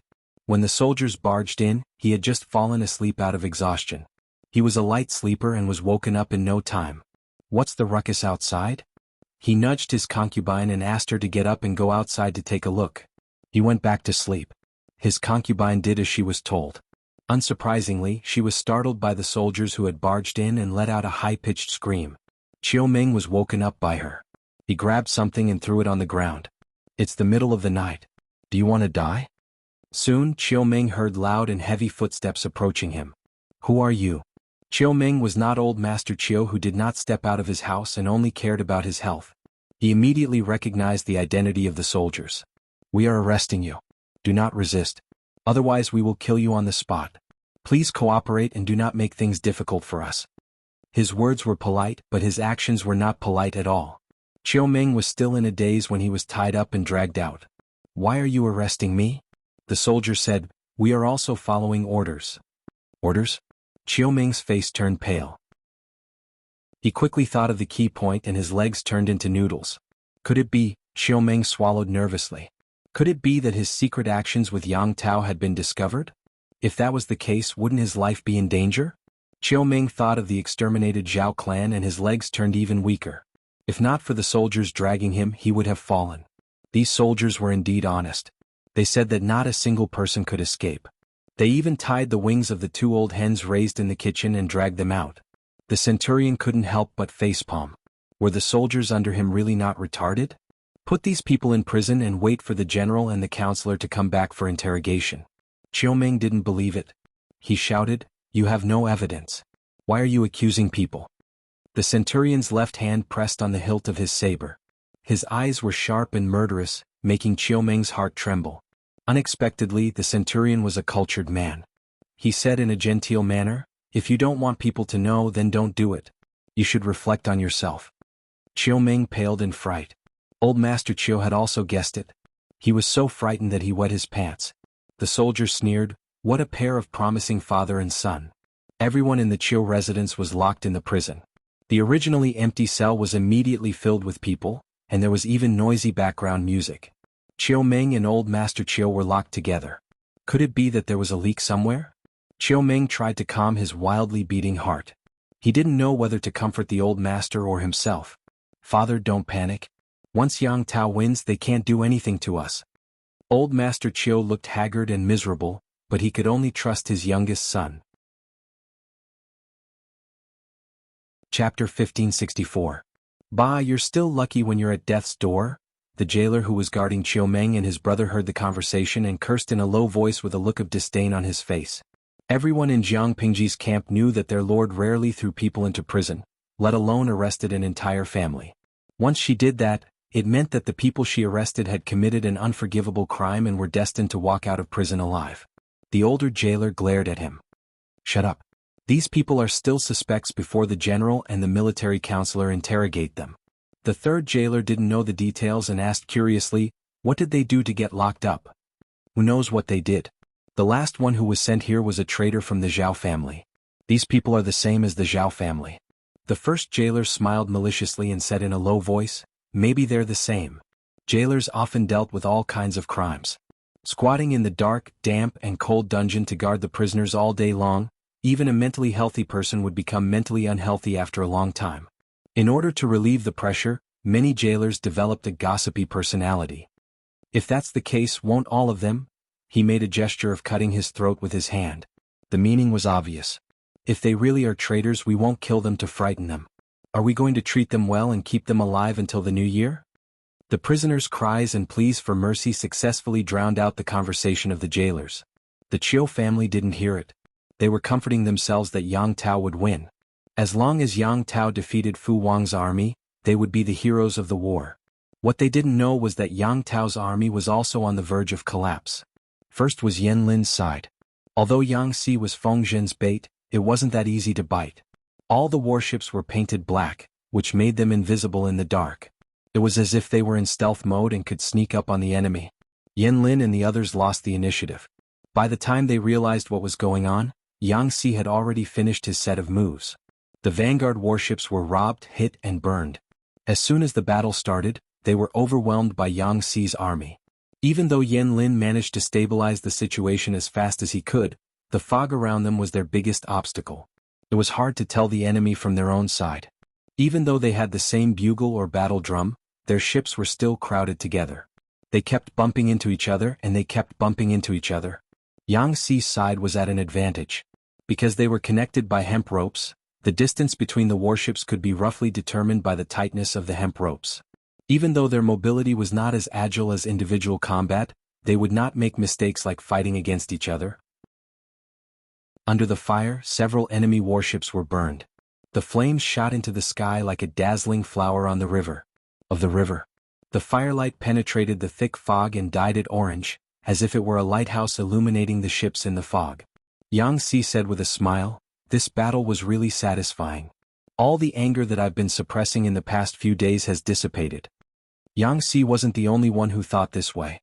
Feng Zhen, who had been the scapegoat for the defeat in the last battle, had a clearer understanding of the situation. Feng Zhen was the one who lost the last battle. He had a better understanding. Did they really think that Yang Tao and the others guessed that Jingyang had a granary because the enemy was too smart? No, this was all part of Feng Zhen's plan. The granary in Jingyang was also a bait that he had purposely used to attract the enemy. When the enemy took the bait, how could they let them go? Of course they had to kill all of them at once. The enemy generals understood this too. There was no way they could break out of the encirclement because of the disparity in strength. They could only prepare themselves for a life and death struggle. Even if they had to die here, they would drag a few more souls down with them. The raging fire engulfed the entire Jingyang granary. The night sky, which had been dyed orange-red by the smoke, looked like colorful ink blooming in a painting. Stubborn resistance. Feng Zhen looked coldly at the movements in the Jingyang granary. The enemy was obviously planning to perish together with them. He wasn't a kind person. Since the enemy wanted to die, he would grant them their wish. They wouldn't be able to leave. I wonder how General Fu is doing. Seeing that the enemy couldn't do anything, Feng Zhen finally had time to worry about the situation on the main battlefield. If Fu Wang won, Yang Tao wouldn't be able to defend Jiangzhou. He would have to retreat from Dongqing with his remaining soldiers. Then the whole of Dongqing would be in his lord's hands. If Fu Wang lost, Yang Tao would also be greatly weakened. If he could capture Yang Tao in one go, that would be even better. Feng Zhen was dreaming, but reality didn't always go according to one's wishes. Fu Wang led his soldiers to land. Behind him, the archers on the warships helped to clear the enemy. They quickly gained a foothold. Without hesitation, Fu Wang ordered an attack. The soldiers on one side were aggressive and full of fighting spirit. The morale of the other side was declining. They gradually distanced themselves from each other. With the help of the southeast wind, the fire spread quickly. Smoke rose. Under the violent destruction of Qi Kuang's navy, Yang Tao's water stockade quickly crumbled like dried twigs. The fire spread, burning the air and turning the sky red like it was daytime. Yang Tao killed a few people in a row. His expression was so serious that water could drip from it. He was extremely regretful. He also knew that regardless of whether the information sent by the Chiu family was true or not, everything was within the enemy's calculations. They had fallen into a trap. In order to intercept the food, Yang Tao let Yan Lin and the old general take away many soldiers. The remaining people couldn't resist the ferocious enemies. Qian Su found his lord in the chaos and said hurriedly, "Lord, please retreat immediately." Yang Tao gritted his teeth, his cheeks trembling faintly. "How can we retreat at this time?" As soon as he finished speaking, a few more enemies came out of nowhere. Yang Tao swiftly cut off their heads. Yang Tao said stubbornly, "You don't have to persuade me. I know what to do." As the lord, Yang Tao had a team of elite guards by his side to protect him. However, he saw that the situation at the front was critical and sent them away. Qian Su said, "My lord's safety is the most important. Even if you don't think about yourself, you have to think about Mistress and the young master." Yang Tao said, "I've already sent people to find Mistress and send her to Nanxing. We can plan later, but we can't lose this place for now." He wasn't a blockhead, but he really couldn't leave so many soldiers to die and become a coward. Even if he had to retreat, he had to lead the surviving soldiers to block the enemy's attack and retreat while fighting. "I'm not afraid of death." Chapter 1565. Be careful, counselor. The enemy's attack was too fierce. As time went by, the fog on the river became thicker and thicker. This was one disaster after another for Yan Lin. An arrow came out of nowhere. As soon as the guard opened his mouth, Yan Lin swung his sword and shot the arrow down without looking back. "Counselor, the enemy is too strong. We can't pinpoint their exact location. I'm afraid we can't stop them," Yan Lin said. "If we can't stop them, give the order to retreat. Order the badly damaged warships to hold them off." But if we retreat and we lose, how will we explain to our lord?" "I'll take responsibility. You don't have to worry about it." Yan Lin said coldly to the general, "The enemy came prepared. If we can't beat them, why don't we retreat? Are we going to regret it after we lose the lives of our soldiers? Give the order to retreat and return to the camp immediately." Even though Yan Lin had told Yang Tao to be careful of the enemy's sneak attack, the sneak attack that Yan Lin mentioned and the actual attack were not on the same level. According to Yan Lin's prediction, there weren't many enemies attacking the camp, and most of them were injured soldiers. They weren't a threat at all. But now they had fallen into the enemy's trap. The enemy had sent many elite soldiers to attack the water stockade. They had enough supplies and supplies. Their lord might not be able to hold the fort. Yan Lin knew Yang Tao too well. Yang Tao was like Yang Jian. He seemed warm and generous, but he was actually stubborn. If they didn't send reinforcements, Yan Lin was worried that Yang Tao would lead his men to fight to the death. It would be a great loss if they lost their lives for nothing. "What? Our lord also has enemies?" Yan Lin said coldly. "What else?" "Feng Zhen used the Chiu family to mislead us. Didn't he plan for so long just for this opportunity?" Feng Zhen and the others knew that the Chiu family was up to no good, but they still held back their anger and waited until today to make their move. However, Feng Zhen and the others' efforts paid off. Nearly half of Yan Lin's warships were destroyed. Many of the sailors were injured or killed. The corpses on the river could form a small island. "Go back now. Don't delay," Yan Lin said and closed his eyes. He seemed calm, but there was panic and worry hidden underneath. He was afraid that he wouldn't make it back in time. He decisively abandoned the broken battleship and used it to block the enemy's battleship, which bought him time to retreat. Because of the thick fog, visibility was very low. Yang Si also discovered that the enemy's firepower was not right as they were fighting. Only then did he realize that they had escaped. Yang Si snorted and clicked his tongue. Who's the one commanding the troops? How could he just leave without saying a word? Lao General smiled bitterly and pressed his hand against the wound on his arm. During the chaotic battle, he was careless and was shot in the arm by an enemy arrow. Although he lost a lot of blood, his life was not in danger. If they're going to retreat and run for their lives, why would they send someone to inform the military counselor? Why didn't you tell me? Yang Si said plausibly. Do you know who escaped? Si Jiang was stunned for a moment before he asked, Who? Yang Si said with an expression that said, It's all military exploits. The military merits that belong to me escaped, and I'm not allowed to ask about it? The deputy general. He didn't know whether he should feel sorry for the enemy who had been turned into military merits, or be impressed by the shamelessness and invincible logic of his military counselor. He asked shakily, What should we do now, military counselor? Yang Si said, What should we do? Go after them. Can you bear it when a cooked duck flies in front of your eyes? Lao General shook his head. No. They went after them immediately. Unfortunately, there was a gap called dimension between ideals and reality. Ideals were great, but reality was too cruel. Counselor, the wreckage of the enemy's battleships and ours are all over the river. It's a serious hindrance to our army. Yang Si said, Clear those wreckages. Quickly. The deputy general said again, Then should we cut the ropes connecting the two ships as well? If they didn't cut them, even if the wreckages were cleared, the battleships that were connected in a V shape wouldn't be able to pass together. Yang Si said, It's untied. Let's catch up with them first. Although Yang Si and the others moved very fast, they still couldn't catch up with the tail of Yanlin's army. They were not as familiar with the water as Yanlin's navy was. The fog was still thick, which would affect the ship's ability to tell the direction. Moreover, Yanlin and the others were retreating along the river. They had to open the sails so they couldn't go too fast. It would be strange if Yang Si and the others could catch up. Seeing the cooked duck fly away and the military merits that were in his grasp disappear, Yang Si slapped his thigh and sighed with regret.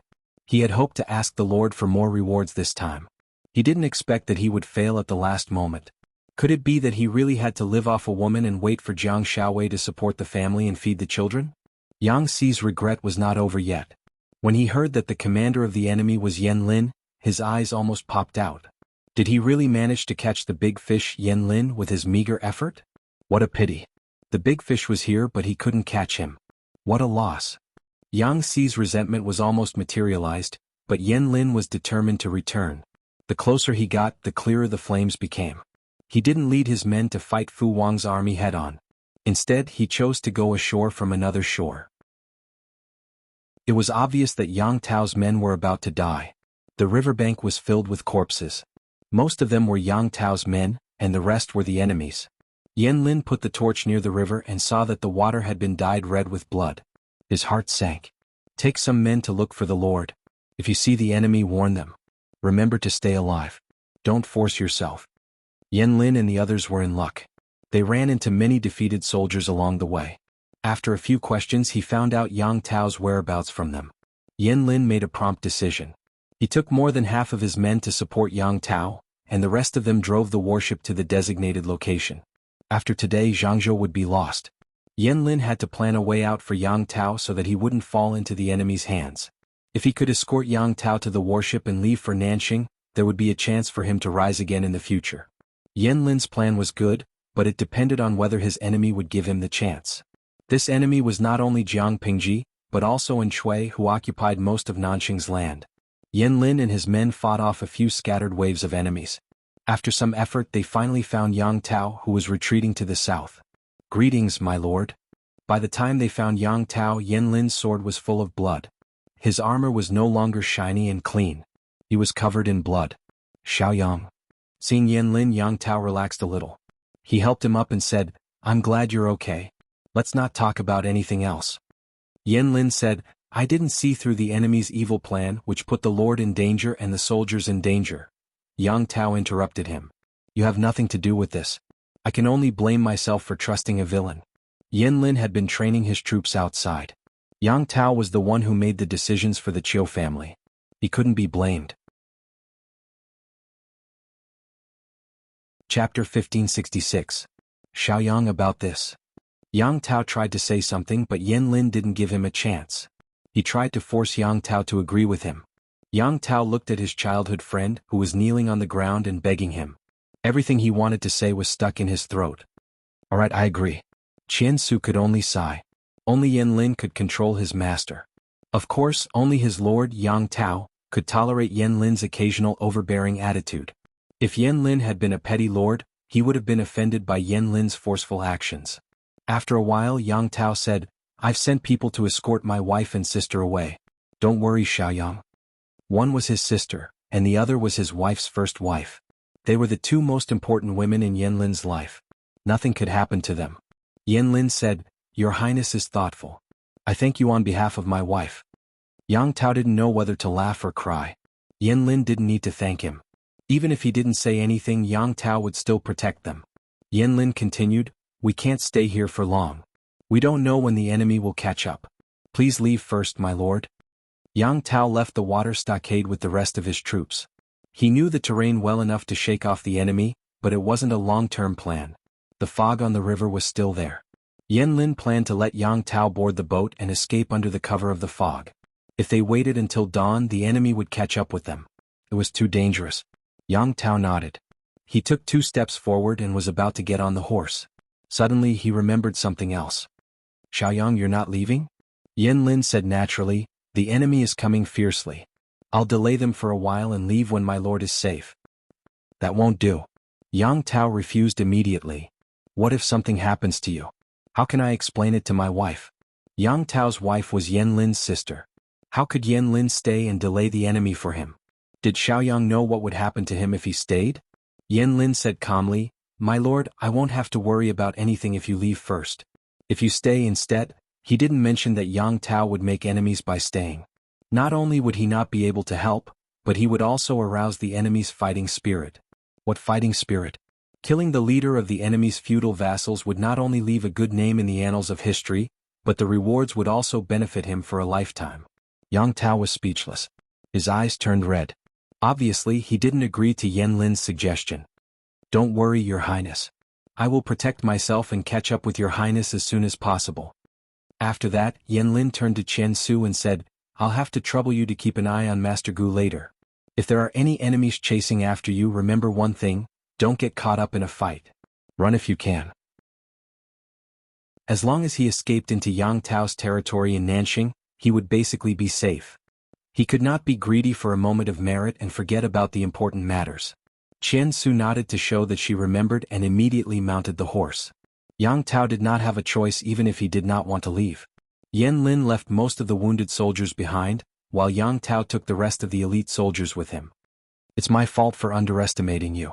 To think that I would suffer such a crushing defeat. Yan Lin sighed with emotion. He sent some of his soldiers as bait to confuse the enemy and mislead them. Fu Wang and the others did not know much about the terrain of Zhangzhou. They did not know that Yang Tao and the others would escape through the river mouth. What Yan Lin needed to do was to buy as much time as possible. It would be best if he could escape unscathed. If not, he had to at least ensure the safety of his master. Thinking of this, Yan Lin's head hurt even more. Perhaps it was because he was used to being a nanny for more than 20 years. He subconsciously worried about Yang Tao. He was worried that no one would be able to persuade Yang Tao after he passed away. Maybe this is the best for him. When Yang Jian was alive, Yang Tao was well protected. After Yang Jian died, Yan Lin had to take on the responsibility of a father. Yan Lin had to be a father and a mother at the same time. Although he had protected Yang Tao's temperament, his temperament was not suitable for chaotic times. Strangely, his current mood was somewhat similar to Nie Liang's before he died. Both of them were worried about their naughty child. Nie Qing was too kind, while Yang Tao was too sincere and passionate. Yan Lin took out a handkerchief and wiped the blood off his sword. Then he put the plain handkerchief back into his sleeve. Report. We found traces of the enemy. Yan Lin asked, How many of them? The soldier answered, About 1,000 of them. 1,000 of them? That was more than enough. They were probably sent by Fu Wang to look for the remaining soldiers. Listen to my command. Get into formation. Even if we have to die, we can't let the enemy win so easily. Yan Lin swore that he had killed more people in his previous life than he had tonight. A rough calculation showed that he had killed more than 100 people. This was a good result for a counselor who worked as a civil servant for many years. Even if he went to hell, he would have 100 people to die with him. It was not a big loss. Because of Yan Lin's interference, not only did Fu Wang fail to find Yang Tao, but he was also misled into going in the opposite direction. When the soldier learned from the remaining soldiers that Yang Tao and the others had gone in the opposite direction, his face was as colorful as a palette that had been knocked over. At this time the sky was turning gray. The fog on the river had mostly dissipated. Yang Si and the others were the first to arrive. They wanted to congratulate Fu Wang, but they did not expect him to look angry. "General Fu, what's going on?" Fu Wang was hot-tempered when he was angry. He loosened his collar and said, "We were tricked. Yang Tao escaped." The cooked duck had flown away, and the military merits that had been handed to them were gone. Hearing this, Yang Si did not stay silent. Instead he smiled and spread out his hands. "What a coincidence. I let Yan Lin escape too. Were they born in the year of the rabbit?" Fu Wang said angrily, "Come on. Have you ever seen a rabbit that can run on the river?" How could he still be in the mood to talk at a time like this? Yang Si was born with a sarcastic face. No matter how nice the words came out of his mouth, they always sounded sarcastic. If Fu Wang did not know this man's temperament, he might have been angry. Seeing that Fu Wang was really angry, Yang Si did not have the guts to test the waters. Instead, he summoned Fu Wang's deputy general and asked him what was going on. This deputy general was brought by Fu Wang when he surrendered. He was honest and loyal, so Yang Si was not worried that he would lie. The deputy general told him all the details, and Yang Si listened attentively. After a while, Yang Si punched his palm and laughed. "You're lucky. Someone slipped through the net." "Someone slipped through the net? Who slipped through the net?" Fu Wang asked. Yang Si said, "Yin Xiaoyang, I suspect that the person who led the soldiers to trick you and mislead you here is Yan Lin." Fu Wang frowned in confusion. "Why are you so sure? Maybe there is someone else." Chapter 1567. Really? Fu Wang had already prepared himself to return empty-handed, but he had not expected Yan Lin to slip through the net. Although Yang Si was usually not very reliable, he was still very serious when it came to business. He would not lie to him about this. "Why would I lie to you? I heard that Yang Tao and Yan Lin have always been inseparable. If we capture Yan Lin, we might be able to use him to threaten Yang Tao." Even though the methods used to threaten others were rather despicable, there was no such thing as morality when it came to war. As long as they could win, it would be fine. Who would want to pretend to be a gentleman? In addition, Yang Tao lost more than 100,000 soldiers in this battle. Aside from a few who were temporarily recruited, most of them were brought from Nanxing. If Yan Lin is captured, there will be no one to help Yang Tao. Sooner or later he will be in big trouble. Fu Wang could understand the first part of the sentence, but he was confused by the latter part. Why did Yang Si sound like Yang Tao was not a good person? Fu Wang asked directly, "From what you said, you don't have a high opinion of Yang Tao." His lord had a high opinion of Yang Tao. How could Yang Jingrong have such high standards? When did I say that? Yang Si shook his head and said, "Yang Tao became one of the feudal lords in troubled times. That alone is better than countless people. I said that because Yang Tao is not a man of wealth and power. He is straightforward and straightforward. He is the kind of person who can't be bothered with anything. Why didn't General Fu think about it? Yang Tao is from Dongqing. The aristocrats of Nanxing were willing to support him because Yang Tao was profitable. Now that Yang Tao had lost the war, his foundation was in danger. Without Yan Lin's help, it was only a matter of time before Yang Tao fell out with his previous aristocratic family, given his straightforward character. Maybe we don't have to do anything. Yang Tao will." Yang Si winked at Fu Wang and raised his hand to cut off his head. Fu Wang was not optimistic about this speculation. No matter how straightforward Yang Tao was, he was not stupid. There was no way he would put himself in that situation. The most important thing now is to capture Yan Lin. Yang Tao is gone. Yin Xiaoyang can't escape again. Although Fu Wang was not as enthusiastic about building a career as Yang Si, he was also a man who had to support his family. Generals were not like scholars. Scholars could make a living in times of peace and chaos. Martial artists could only make money during times of war. In times of peace there were not many opportunities. Yang Si said, "I think so too." Even though he knew that Yang Tao would not be able to catch up, Fu Wang still sent people to chase after him. It would be best if he could catch up with them, but if he couldn't, he would also be able to give an explanation to his lord so that he wouldn't be criticized for slacking off. Fu Wang and his companion focused on capturing Yan Lin. Compared to capturing Yang Tao, capturing Yan Lin was more realistic. Even though Yan Lin had some wounded soldiers, they were all wounded and didn't have much food with them. They wouldn't last long. All Fu Wang had to do was to send people to block the shore, keep an eye on the direction of the boats and block off Yan Lin's escape route. Sooner or later he would be caught. This way there's no way Yan Xiaoyang can escape. Fu Wang was full of confidence. Beside him, Yang Si looked on with a smile and did not comment. He was afraid that he would be beaten if he said anything. Yang Si had a feeling that Fu Wang would be slapped in the face. It turned out that a counselor's intuition was stronger and more accurate than a woman's sixth sense. Fu Wang had cast a wide net, but he still couldn't catch Yan Lin. Bastard, if we catch him we'll break his legs. Let's see how he's going to escape. Fu Wang was extremely busy. Not only did he have to deal with the aftermath of the war, but he also had to appease the local people. He also had to politely reject the local forces that came to him to express their goodwill. He didn't want them to waste his time. After so many twists and turns, a day had passed. The soldiers he sent out had not stopped Yan Lin's army. Instead, Yan Lin had escaped deep into the mountains. Fu Wang was so angry that he wanted to set fire to the mountains to smoke them out. Didn't my lord say that if you set fire to the mountains, you'll spend the rest of your life in prison? Yang Si had a frivolous smile on his face which made Fu Wang's hands itch. He wished he could make intimate contact with Yang Si's face with his palm. Fu Wang said, "When did my lord say such nonsense?" Yang Si said, "Many years ago when we were drinking in the brothel. If you don't believe me I can write to her and ask her." Fu Wang was speechless. He thought that Feng Longzi was the only one who would bring his lord to a brothel. He didn't expect that Yang Si was also a Cancer. Seeing that Fu Wang was about to get angry, Yang Si quickly changed the topic. He comforted him, "The weather is dry now. If he really set fire to the mountains it won't just affect this area. I heard that there are many villages and terrace fields in the mountains. If General Fu sets fire to the mountains, many innocent people will be affected. If my lord finds out, General Fu will be scolded." Fu Wang rolled his eyes. He only said that because he was angry. Why would he really set fire to the mountains? Then what should we do now? Fu Wang asked, "Are we just going to watch them jump up and down?" Yang Si said, "Send people to continue chasing after them. Block all the exits so that Yan Lin can't save himself. We can also exhaust them to death." Fu Wang sighed and chose to listen to Yang Si's Buddhist advice.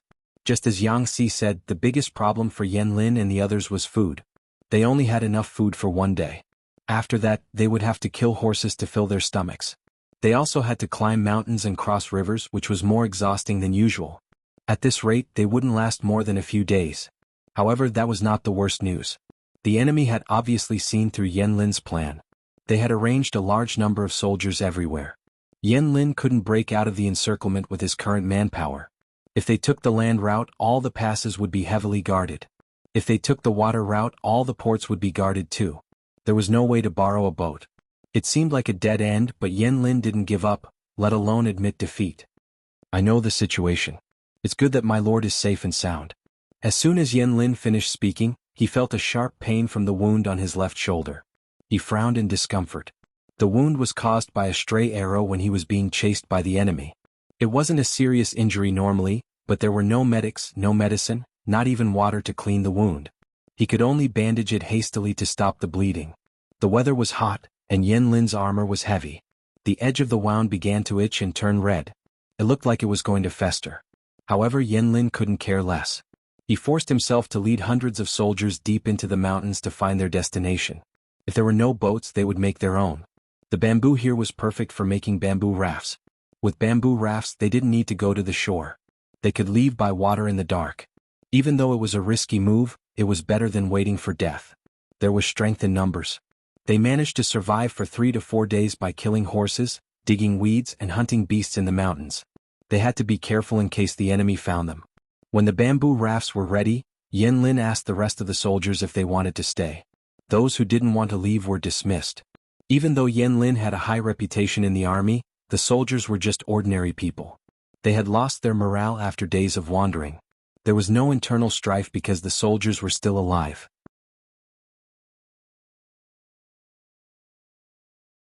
Chapter 1568. In the end, less than half of them were willing to stay. They were worried that Yen Lin was testing their loyalty. If they said they wanted to leave, they would be killed to keep their mouths shut. If they didn't have this worry, it would be great if only a third of them could stay. Yen Lin didn't say anything. He took off his valuables and handed them to a centurion. He asked him to exchange them for silver as food for the soldiers.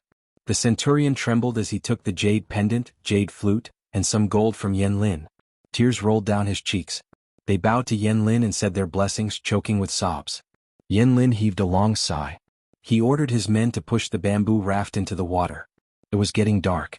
It was the best time to escape. However, the escape was not so smooth. The first problem they encountered was Yen Lin's illness. His festering wounds gave off a foul smell, and his body was burning. In order to escape, Yen Lin hadn't rested for the past few days. He didn't care about his health. The day before yesterday he had a low fever. After such a long time his wounds were getting worse. The soldiers couldn't do anything but worry. The wounds were too big and they didn't have the right medicine. It was hot and humid in the mountains. He hadn't rested for days. All these conditions were terrible. It was no surprise that he was sick. The temperature on the river was low at night. The change in temperature worsened Yen Lin's condition.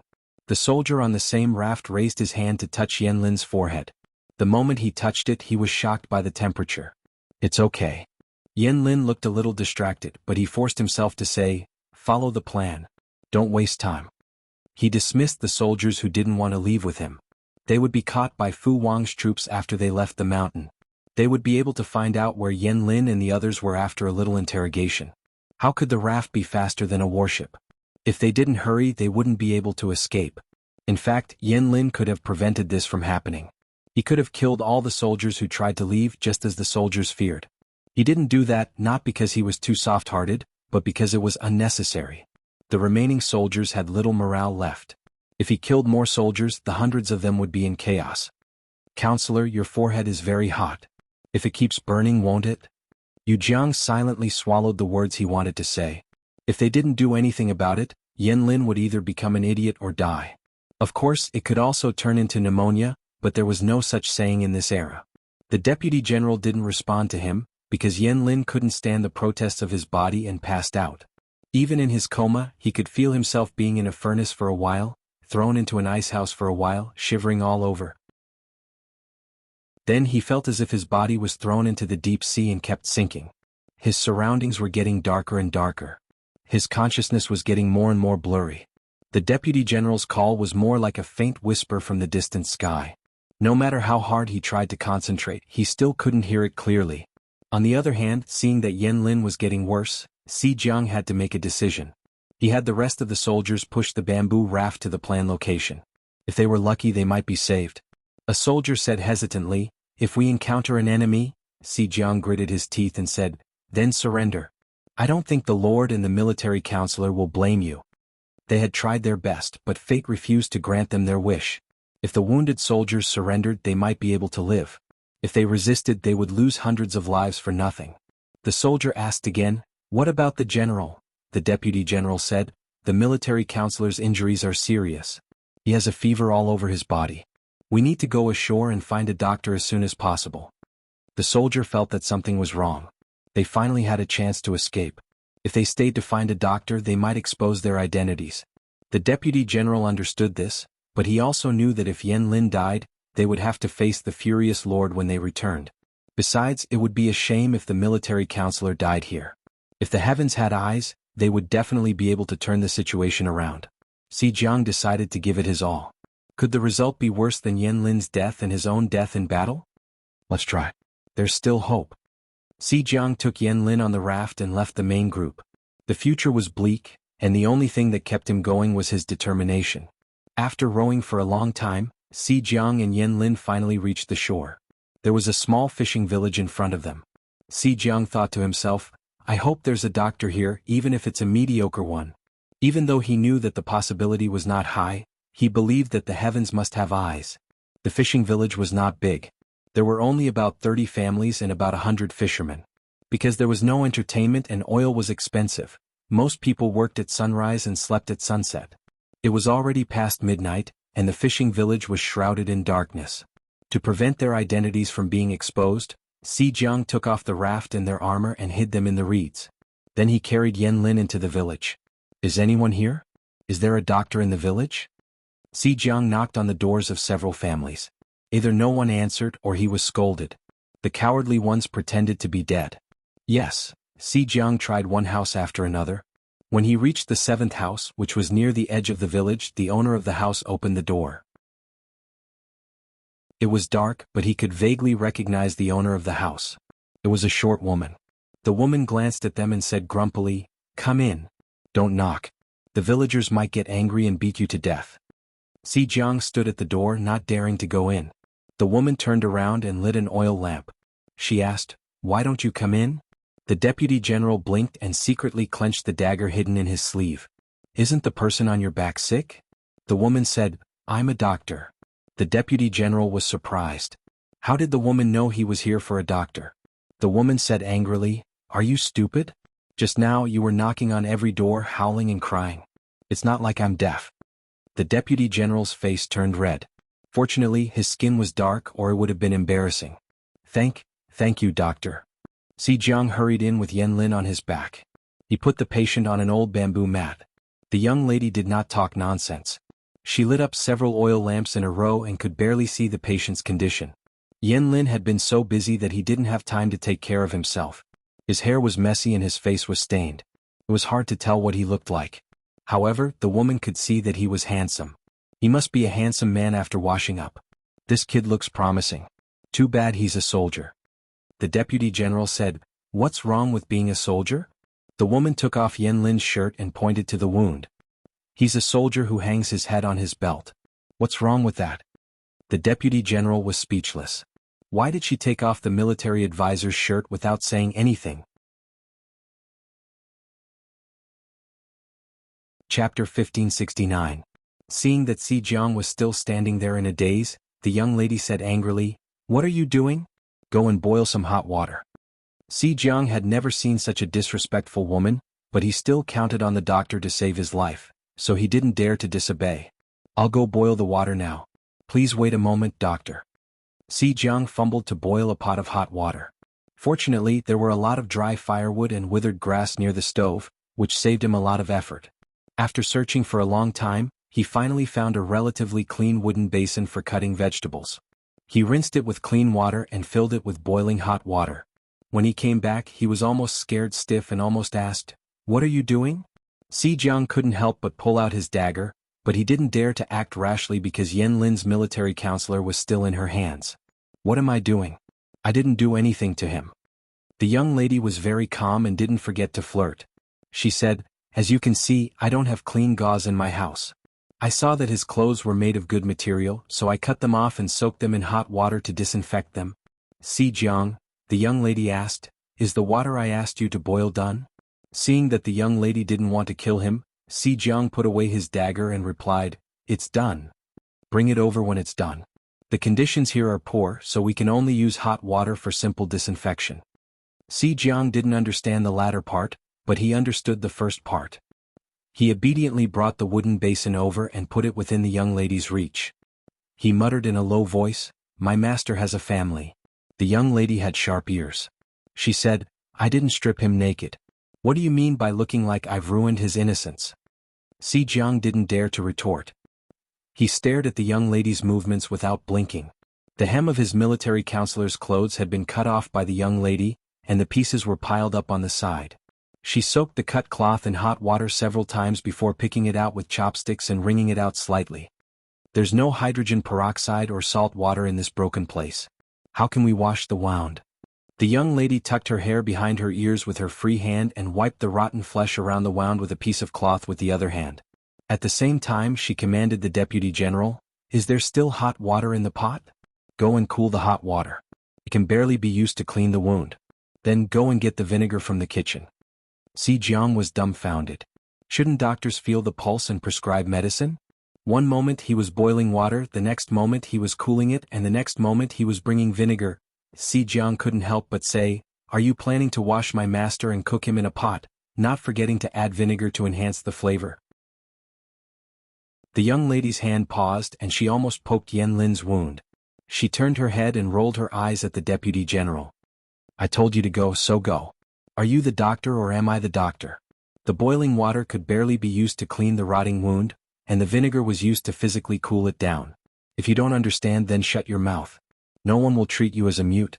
If you want this person to live, then do as I say. Si Jiang blinked. He was actually suppressed by this person's imposing manner, so he obediently said, "Oh." He found a palm leaf fan and tried to fan the hot water in the pot. It took him a lot of effort to cool the remaining water. When Si Jiang returned with the cold water, he almost went crazy when he saw that the young lady had stripped his military counselor down to his underwear. "What are you doing?" "Physically cooling it down," the young lady answered without raising her head. "Why are you so surprised? Are you trying to scare me to death in the middle of the night? This person's temperature is too high. There is no medicine here to reduce fever, and his family is so poor that they can't even afford alcohol. It's good enough that they have a small jar of vinegar. Of course, I remember that the alcohol here is not very strong. I don't know if it will be as effective as this jar of vinegar." The deputy general saw that the young lady was wiping Yan Lin's chest, back, forehead, armpits, and thighs with a piece of cloth that was stained with vinegar. She looked very serious, and it didn't seem like she was taking advantage of him. Si Jiang was finally relieved. Seeing that Si Jiang had brought the cold water over, the little lady threw the rags to him and warned, "Do you remember what I did just now? Wipe him with the vinegar and I'll take care of his wound." The wound on Yan Lin's shoulder was not very deep, but it was very long. It had not been treated for a few days, so the wound was badly infected. "Give me your knife." The young lady reached out her hand to Si Jiang. He hesitated for a moment, then gave it to her. She brought over an oil lamp and put the blade over the fire to warm it. "What are you doing?" "Disinfecting." "I guess you don't know what disinfecting is. Your knife must have seen blood before. Who knows what's on it?" The young lady said, "I'm going to use it to clean up the remaining rotten flesh. The knife can't have any dirty things on it, so I'm going to use the fire to warm it." The young lady looked very young, but her hand holding the knife was very steady. Si Jiang clearly saw her raise and lower the knife to remove the rotten flesh. Soon, fresh blood flowed out of Yan Lin's wound. Even though Yan Lin was unconscious, his body was still trembling. His brows were tightly knitted and his cracked lips were trembling. The young lady did not move. She washed the wound with cold water several times, then threaded a thin thread that had been heated in the hot water into the needle. "What are you doing?" Si Jiang was wiping Yan Lin's wound for the third time when he saw the young lady was about to put the needle into his wound. "I'm stitching, silly boy." The young lady skillfully stitched the wound as she spoke. She said, "His wound is long, so stitching it has many advantages. For example, it can quickly stop the bleeding, prevent the wound from getting infected, promote the healing of the wound, and reduce the chance of the rupture of the wound. This boy is lucky. I've checked his wound and didn't find anything like rust. Otherwise, the chances of him being contaminated by Clostridium tetani would be greatly increased. The medical standards in this place are terrible. If it's tetanus, you should prepare for his funeral as soon as possible." In just a few sentences, Si Jiang became more and more dizzy while the little lady finished stitching up the wound. Looking at the ugly wound on his shoulder that looked like a centipede, the young lady sighed with regret. "I've been a doctor for so many years and I've done hundreds of surgeries. This is the ugliest wound I've ever stitched. I'm going to fix the wound a little so that it won't leave an ugly scar. Sigh, this young man is so handsome and his body is so good looking. It would ruin his beauty if he got a scar like this." Si Jiang cleaned Yan Lin's wound for a while, then touched his forehead with the back of his hand. "Sir doesn't seem to have a high fever anymore." "Yes, that's good news," the young lady said. "I'll go get some herbs and boil them for him to drink." Si Jiang nodded gratefully. Little did he know that the young lady sighed as soon as she left the room. "I'm probably the poorest person in the world." He never expected that the person he saved was the host's archenemy Yan Lin. Chapter 1570. Yan Lin was so poor that he didn't even have a single valuable item. The dream of 1,000 years event had been held for so many years, and so many lucky people had left with some souvenirs. He was the only one who would have to return empty-handed. That's right, it was him. This lucky guy was also a typical guy who wore women's clothes. Less than a quarter of an hour after he arrived, he heard someone knocking on the door of every house, begging and crying. The guy was crying so hard that he felt sorry for him, so he decided to save him. Unfortunately, he didn't have anything he wanted, so he could only do his best. It was up to Yan Lin to save his own life. Strawberry smoothie, stop crying. Why did this lucky guy get selected with less than 10 comments? Blueberry smoothie, give up. The luck in the live streaming room has nothing to do with activity. Mysterious don't save stupid.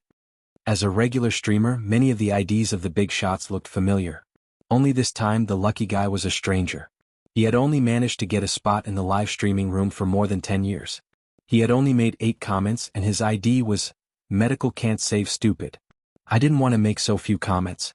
As a doctor, I'll get beaten up by my patients if I watch live streaming during work hours. He carefully identified the herbs in the room with the girl's body, and the viewers cheered him on. Judging from the situation earlier, this lucky guy should be a Western doctor, but he could identify Chinese herbs. That was amazing. Doctors had good job prospects. Many high school students asked the lucky guy if he had any recommendations. They wanted to learn medicine too. The lucky guy pouted and snorted, "You'll be struck by lightning if you try to persuade people to learn medicine." The viewers immediately applauded the lucky guy's straightforwardness. He had spoken out the thoughts of countless medical students and hospital workers. Tudu Feichio, the lucky guy is complaining. Is work not going well?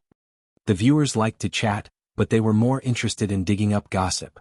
There must be a story behind the lucky guy's words. Sure enough, the lucky guy said coldly, "Of course work is not going well. Guess how I got here?" In the end, it was the patient who hacked it. As a doctor who had switched from Chinese medicine to Western medicine, he had spent many years as an intern in the hospital before he became a full-time doctor and worked diligently in the hospital. He asked himself if he was worthy of himself and his patients. Despite the bad atmosphere of medical disputes, he had worked hard for so long. Even if he had not made any contributions, he had worked hard. Unfortunately, her luck was really bad. She was sent to the ICU by the pregnant woman's husband right after she finished one surgery. Sigh, there are too many idiots in the world. Learning medicine can't save them. The European emperor heaved a sigh of relief and made a smoking gesture. When I chose to study medicine, I was also full of enthusiasm. I had the heart to save the world and the people. However, brain damage is an incurable disease. I have the heart to save it, but I can't do anything about it. Giving birth to a boy or a girl has nothing to do with me. It's not like I'm king his wife up. 5 million salted fish. Looking at a delicate and pretty little girl using a soft voice to say such crude words, it hurt his eyes, */omega*. Working cells? I don't understand. What does this have to do with you being the chosen lucky emperor? It has something to do with it. The European emperor sighed. About half a month ago, I performed a cesarean section. The pregnant woman and the baby girl were safe. However, the pregnant woman's husband and mother-in-law were not happy about it. They made a scene at the hospital saying that they went to Hong Kong for an ultrasound and that it was a boy. They suspected that the hospital had sold the precious boy in exchange for a girl. They were very agitated and ignored the pregnant woman and the baby. They stabbed me with a fruit knife. I was sent to the emergency room and stayed in the ICU for a few days. I was hospitalized because of a work-related injury. That's why I have the time to watch the live broadcast. Do you know that the ICU costs nearly 10,000 a day? If it weren't for my insurance, I don't know how long I would have to work for the hospital for free to recoup my losses. After saying that, the European emperor sadly wiped away non-existent tears and sighed. It's easy. 5 million salted fish quietly replied. It's not easy. Those who hear it will be sad and those who see it will cry. Tudu Feichio, misfortune and good fortune depend on each other. Might not be a bad thing. Isn't it just a lucky transmigration? According to the popularity of the live broadcast, your story will be on the hot search list in minutes. Those who hurt you will be forced to give you an explanation.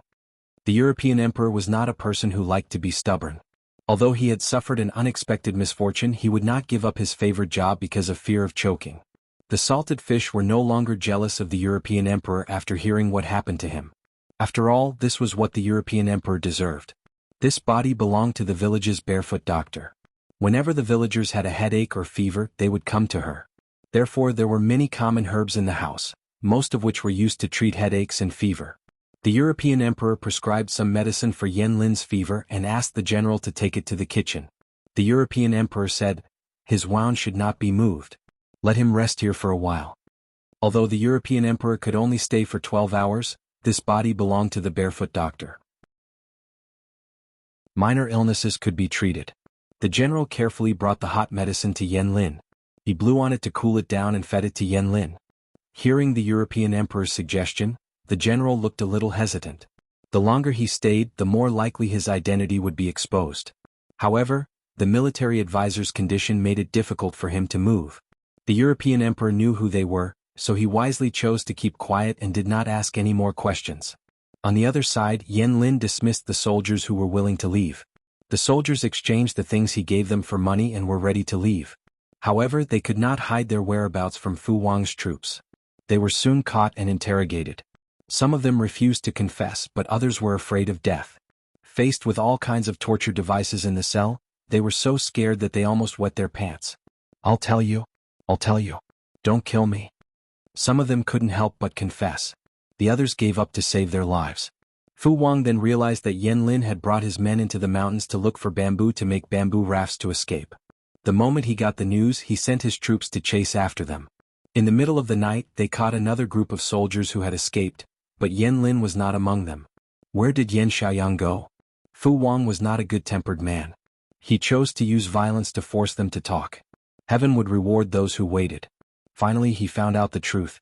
Yen Lin was seriously ill, and the deputy general took him ashore to seek treatment. Yang Si was woken up by Fu Wang in the middle of the night. After listening to what he had to say, he analyzed, if that's the case, Yen Lin's condition must be so serious that his life is in danger. There are only small fishing villages in the nearby waters, and there are no decent medical centers, let alone doctors with superb medical skills. You mean, Yen Lin is very likely to die of illness? Yang Si snorted. If he's alive, I want to see his body. Even if it's just Yen Lin's body, it's more valuable than an ordinary person's. Fu Wang said, if that's the case, then I'll send someone to search the fishing villages. I'm sure we can find Yen Lin. Although the general was very cautious, he still left traces when he dragged the bamboo raft into the reeds. The soldiers followed the clues and located them. The next day, when the fishermen were about to go fishing, a group of strange soldiers came to the village. Did any of you see any strangers last night?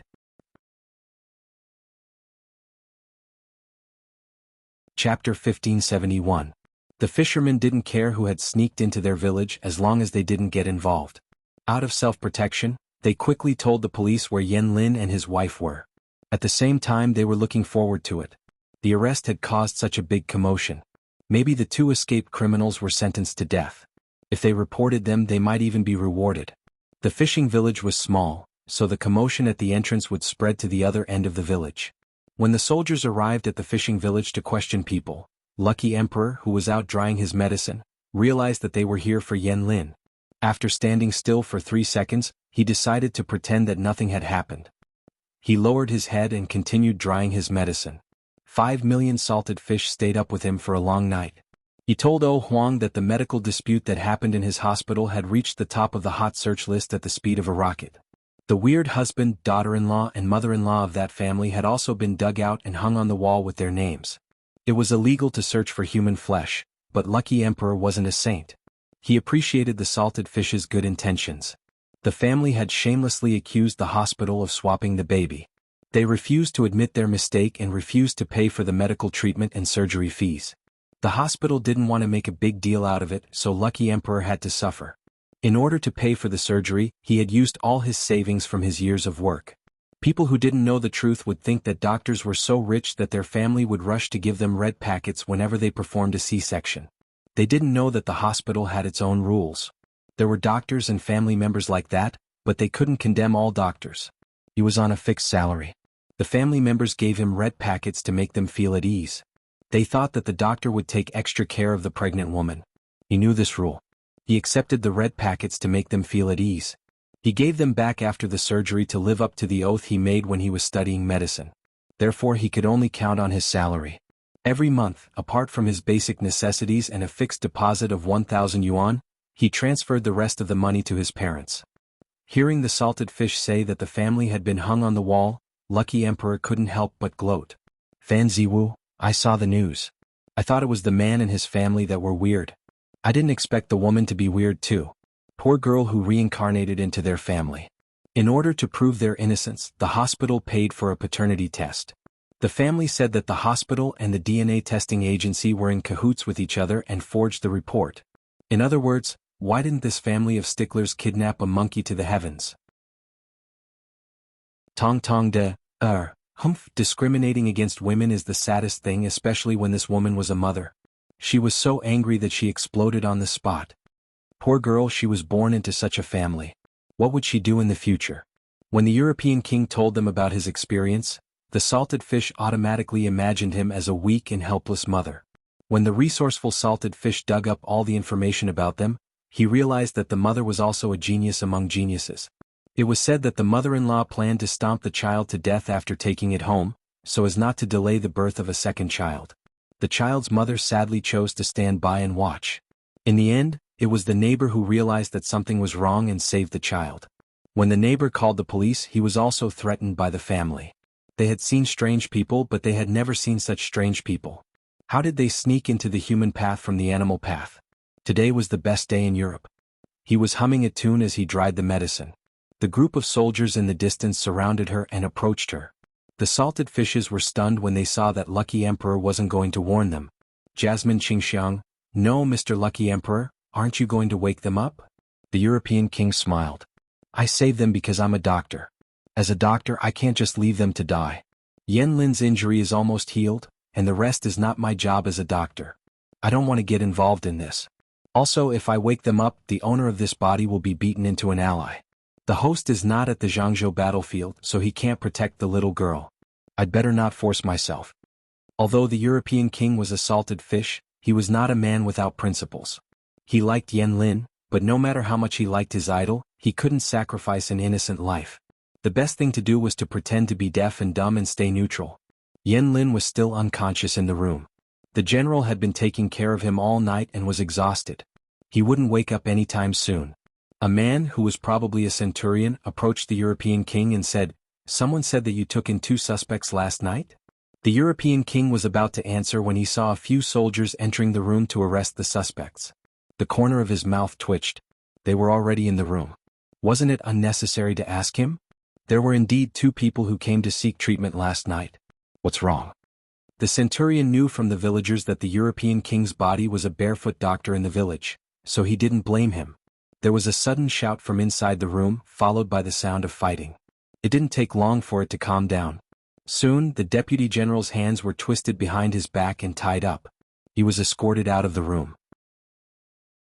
The European king said, "The one lying in the room is seriously injured and needs to rest. Don't move him. Be careful." "Thank you for the reminder." The European king added, "Remember to pay for the treatment of these 2 people and the damage to my room." The centurion couldn't help but laugh. He was a fierce man and no one was afraid of him. How dare this young doctor bargain with him? "Don't worry, the young lady will be paid." Because Yan Lin was seriously injured, they didn't dare to act rashly. They could only send a message back and hope that the higher-ups would send a skilled military doctor over. In the end, not only the military doctor but Yang Si also came. "Yin Xiaoyang is still alive. He's really lucky." Yang Si sighed. After the examination, the military doctor told him that Yan Lin was still alive because of his luck, but most of the credit should go to the doctor. Judging from the residue in the room, Yan Lin's wound was very bad. His brain might have been burnt out. After the examination, the military doctor found that Yan Lin's body temperature was normal, and his breath was stable. The wound was in good condition, and the stitches were very neat. Most importantly, the stitches were much better than the ones used by the military doctor in the casualty camp. Yang Si couldn't help but look at the European king. The European king was stunned for a moment, but he didn't show any fear. Was he trying to see whose eyes were bigger? Yang Si looked away and whispered to a soldier. The soldier nodded and ran out. He came back after a while. "That's strange. This young lady only knows how to treat simple headaches and fevers. How does she know how to do this?" Yang Si was suspicious. The European king felt a chill down his spine. Was he going to expose himself? At this time, the centurion mentioned the consultation fee and the renovation of the room. Yang Si signaled to his attendant. The attendant took off the cloth bag hanging on his waist. "This is the consultation fee. The life you saved is very important. It's worth it." Yang Si was a stingy man. The consultation fee he paid was actually the money that Yan Lin gave to the soldiers. There was a finely carved jade pendant, a jade piccolo, and a dozen solid gold balls that weighed about half a kilo. Yang Si walked up to the European king, put one hand on his shoulder and lowered his head. "Are you a mountain ghost too?" The European king's body stiffened. Yang Si chuckled. In Salted Fish's words, the laughter was very sad. Chapter 1572. What did you say? I don't understand you. Lucky King tried to struggle, but Yangtze didn't say anything. He just smiled meaningfully. Don't smile like that. I'm scared. Lucky King couldn't help but cower. He was a law-abiding citizen of the new era, but Yangtze was a ruthless man who had killed countless people in this chaotic world. Yangtze smiled and asked Lucky King, "Is it fun to see mountain ghosts as cowards?" Before Lucky King could answer, the 5 million viewers in the live broadcast room were the first to protest. What did he mean by mountain ghosts as cowards? Didn't he know that Mountain Ghost was the nickname of the viewers? Looking down on mountain ghosts was looking down on them. Sibei Fazang, don't be scared, Lucky King. Beat Rongrong up until he calls you daddy. Midnight Epilepsy, we can lose our heads and bleed, but we can't lose our reputation as mountain ghosts. We are advanced intellectuals of the new era. How can we be looked down upon by an old-fashioned person? Go up and beat him up until he calls you daddy. I believe you can do it, Lucky King. Lucky King was speechless. He suddenly realized that it wasn't easy to be a streamer. She had made it this far with 5 million viewers holding her back. Awesome. They were just a group of onlookers who didn't mind making things bigger. If he was really fooled by them, Yangtze might even beat his brains out. Television dramas kept saying that scholars were useless, but in fact, scholars in ancient times learned all 6 arts, including horsemanship, archery, and swordsmanship. If you really wanted to do something, you had to be resolute. I have a question. Lucky King saw a few soldiers moving the unconscious Yen Lin onto a stretcher. He was glad that Yen Lin's fever had subsided in the second half of the night, and the general had already dressed him. Otherwise, it would have been embarrassing. What are you going to do with him? As for this, it still depends on my lord. If Yen Lin is willing to surrender, it will save us a lot of effort. Why do you ask? He's my patient after all. It wasn't easy for him to escape from the gates of hell. If you kill him, it will make my previous effort seem stupid. I'll feel more at ease if I ask. Lucky Emperor's mood was a little heavy. As a doctor, he was used to seeing life and death. He had been honed during his internship in various departments. However, humans were not plants. Even if he was used to seeing some things, he would not be numb to it. The battles between the feudal lords and the internal strife of the chaotic world resulted in countless deaths and injuries. The lives of those who were sacrificed were as worthless as grass. He understood this logically, but he still felt pity and sympathy for them. If these people lived in peaceful times, they would probably have a happier life. There are nobles and lowly people. Yen Xiaoyang's head is worth countless people's heads. Valuable people would not easily lose their lives, and Yen Xiaoyang was clearly such a person. He was far more valuable alive than dead. Unless he no longer has any value or his death is more valuable, then. Yangtze deliberated and said, according to the master's temperament, as long as Yen Lin is willing to surrender, he will not die. Lucky King could not help but roll his eyes in his heart. Who didn't know that? He also knew that the host was narrow-minded and could not tolerate the slightest bit of betrayal. As long as he was in her camp, the word betrayal was a taboo. If that's the case, I know what to do. Seeing that the soldiers had taken Yen Lin away, Lucky King made up an excuse and said, someone disturbed my sleep last night and I couldn't sleep at all. If you don't have any other instructions, I'll go back to my room to rest. Forgive me for not seeing you out. Yangtze did not stop him. He secretly sent someone to keep an eye on Lucky King and report to him if there was anything unusual. According to the previous experience, the so-called mountain ghosts could not stay in the world for too long. After they left, the possessed people would not remember what they had done. Yangtze only needed to observe if there was any change in the person's temperament before and after being possessed by the mountain ghost, so he could tell if the person had left or not. Yangtze's mood was as bright as the spring flowers when he caught Yen Lin, the fish that escaped the net. However, the fish that escaped the net was not happy at all. Yen Lin woke up in the evening. As soon as he opened his eyes, he saw a strange beam on the roof. Instinctively, he wanted to jump up, but as soon as he tried, he found that his body was weak and he felt a sharp pain in his shoulder. Yen Lin lay back down weakly, panting slightly. His hands were clenched into fists by his sides. This was definitely not. His lips were pressed into a thin line, and his eyes were filled with complicated emotions. Sir, you're awake? At that moment, footsteps were heard from outside. A woman in a dark gray outfit with red trimmings came in with a medical kit. Even a prisoner gets this kind of treatment? Apart from Jiang Pingji, No other feudal lord in the world would use a female military doctor. Yan Lin was even more certain of his situation. Even a prisoner has the right to live until he is dealt with. My lord is not a bloodthirsty person. Moreover, you're different from ordinary people. You're very valuable. Of course, we need to take good care of you. The military doctor was good at talking, but Yan Lin thought that she was talking nonsense. What are you doing? Yan Lin saw that the military doctor was about to untie his belt. He frowned and raised his hand to stop her. Sir, the wound on your shoulder needs to be taken care of. Wipe it regularly and get rid of the filth. Otherwise, it will fester and turn red again. The military doctor brushed his hand away and took off his shirt, revealing his shoulder. You're a patient now. You should cooperate with the doctors. Don't throw a tantrum. Yan Lin thought back to how he was before he fell ill and kept quiet. Sir, the doctor that General C found for you is very good. The stitches on the wound are excellent. If the healing goes well, the stitches will be removed in 10 days. The military doctor said, the wound will sting later. Please bear with it for a while, sir. Oh Huang took good care of the wound. Yan Lin showed no signs of infection again. The military doctor only needed to change the dressing regularly. It was very easy. Is this alcohol? The military doctor said, it's hard liquor. It's used to treat wounds. Don't drink it. Yang Si wrote a letter to his lord excitedly. Although he didn't catch Yang Tao, it was still a great victory to catch Yan Lin. Fu Wang led the army to clear the remaining soldiers and officially incorporated Jiangzhou into Jiang Pingji's territory. He didn't go after Yang Tao.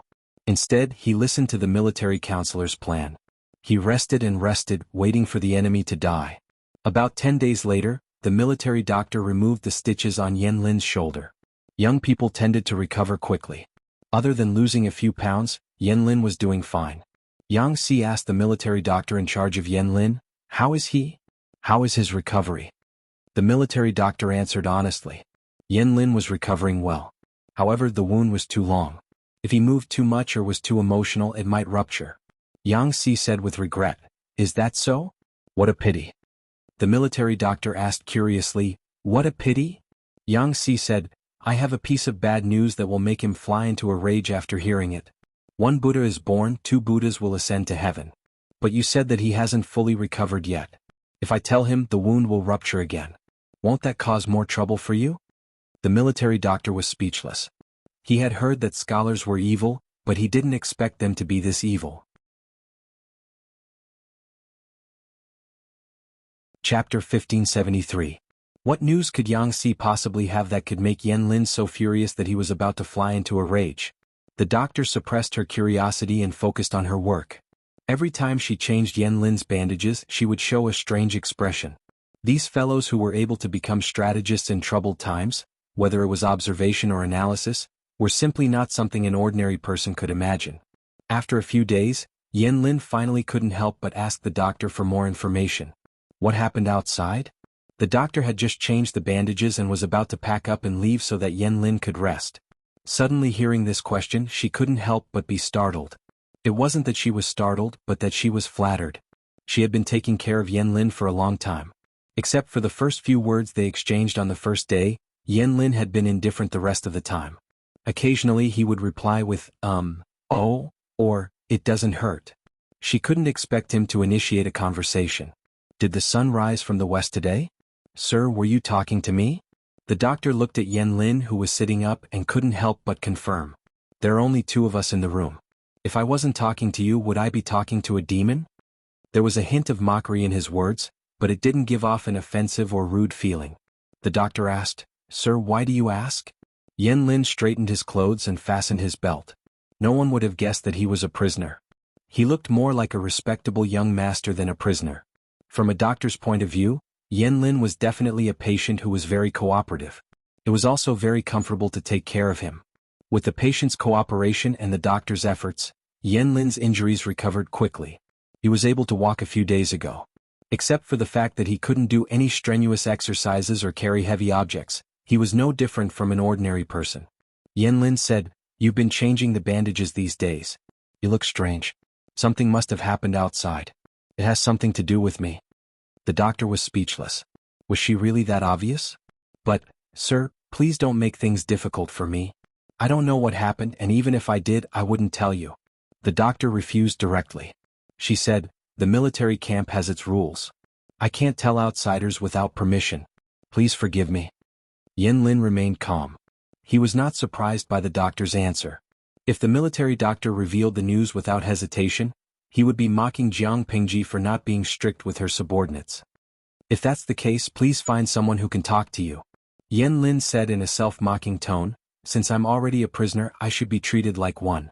I've been locked up here all day to recover from my injuries. People who don't know what's going on might think that I'm a guest of honor." The military doctor relayed Yan Lin's words to Yang Si. Coincidentally, Feng Zhen was also present. When the two of them heard this, they looked at each other and smiled with ill intentions. The military doctor felt his hair stand on end when he saw this. Yang Si dismissed the military doctor with a few words. "I understand. You can go and do your own things. I'll find time to visit him in the evening." The military doctor retreated.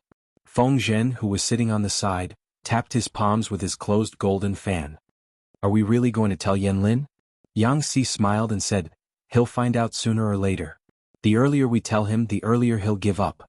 If Yan Xiaoyang wants to commit suicide, I'll prepare something for him. White silk, poisoned wine, a dagger, a long sword. I'll have everything. Even if he dies, he'll die a dignified death." Feng Zhen said, "You're gloating." If the two of them weren't on good terms, Feng Zhen would have added, "A villain intoxicated by success."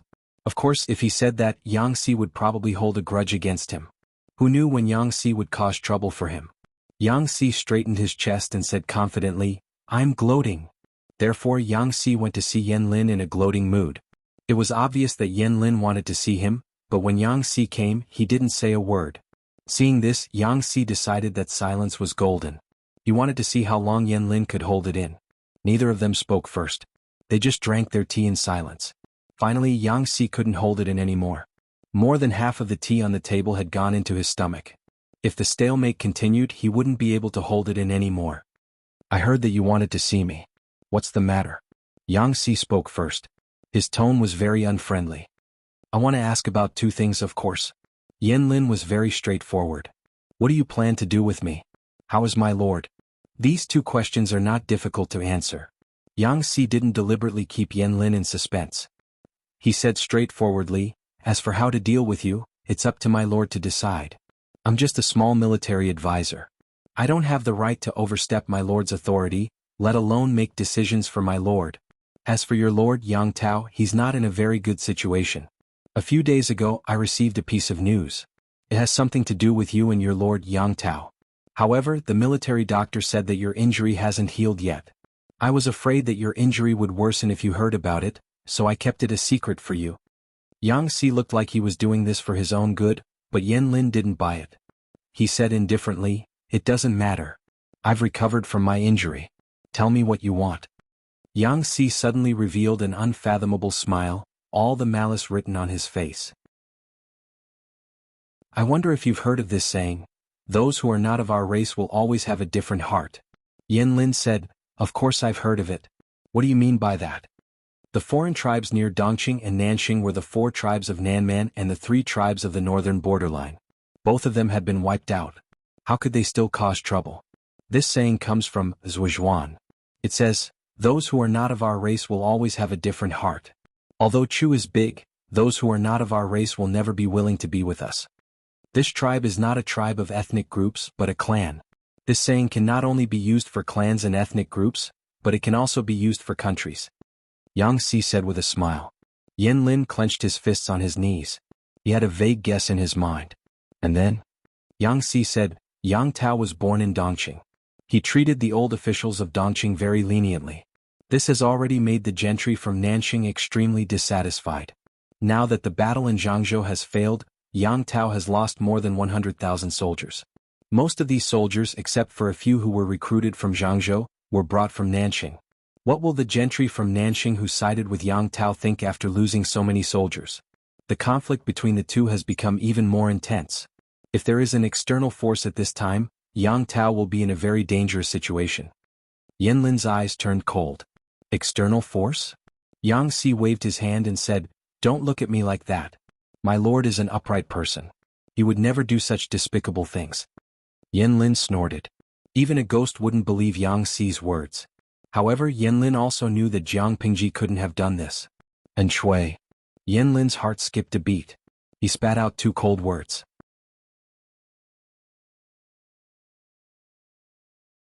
Chapter 1574. What did Shui do? Yang Si grinned at Yanlin. Every word he said was full of malice, like poison in his mouth. Yanlin looked at Yang Si calmly and asked again, "What did Shui do?" Yang Si smiled. "Take a guess." Yanlin was speechless. If it weren't for the fact that he had yet to recover from his injuries and that he was a prisoner, and that there were more than 10 guards standing outside the door, he really wanted to cross the short table between the two of them and beat Yang Si up. But he didn't know that this was Yang Si's evil side. He knew that the others were as anxious as ants on a hot pan. The more he kept his cool, the more he had to keep them in suspense. Only when they ran out of patience would he give in. Except for the Lord, Jiang Pingji, all of Yang Si's colleagues had tried this trick. In Jiang Pingji's words, Yang Si was asking for trouble. He had the chance to build a good relationship with his colleagues, but he had to make enemies for himself. The 5 million salted fish gave him a nickname, Yang? Don't ask for trouble? See. Yanlin's heart was in turmoil. His calm, dark eyes were filled with anger, but Yang Si didn't notice it at all. No wonder you brought so many people. You know your place. Yanlin mocked him. I heard that Yanlin of Zhangzhou is a man of both pen and sword. Even though he has been acting like a scholar in recent years, I have heard of his reputation when he was young. I dare not be careless. Yang Si winked mischievously. Yanlin didn't think it was cute. He only thought it was disgusting. When Yanlin was young, the situation in Dongqing deteriorated rapidly. Chaos broke out everywhere. Zhangzhou, which was controlled by the aristocrats, was no exception. Even though Yang Jian and his men had beaten the water bandits to the point that they didn't dare to show their faces, it didn't mean that the water bandits had completely disappeared. There were still many water bandits who raided homes and bullied the villagers. Yang Tao was young and envied the carefree life of the rangers. So he decided to take Yanlin with him and explore the world. He was a righteous man who liked to stick his nose into things that weren't fair.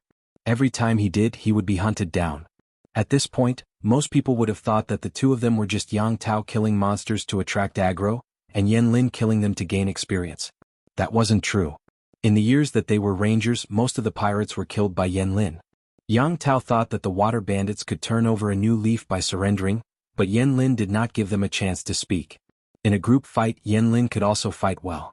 His weapons were a pair of swords. It was said that the master blacksmiths of the present age had spent a great deal of effort to forge them. The sword in the left hand weighed 9 caddies, while the right one weighed 10 caddies.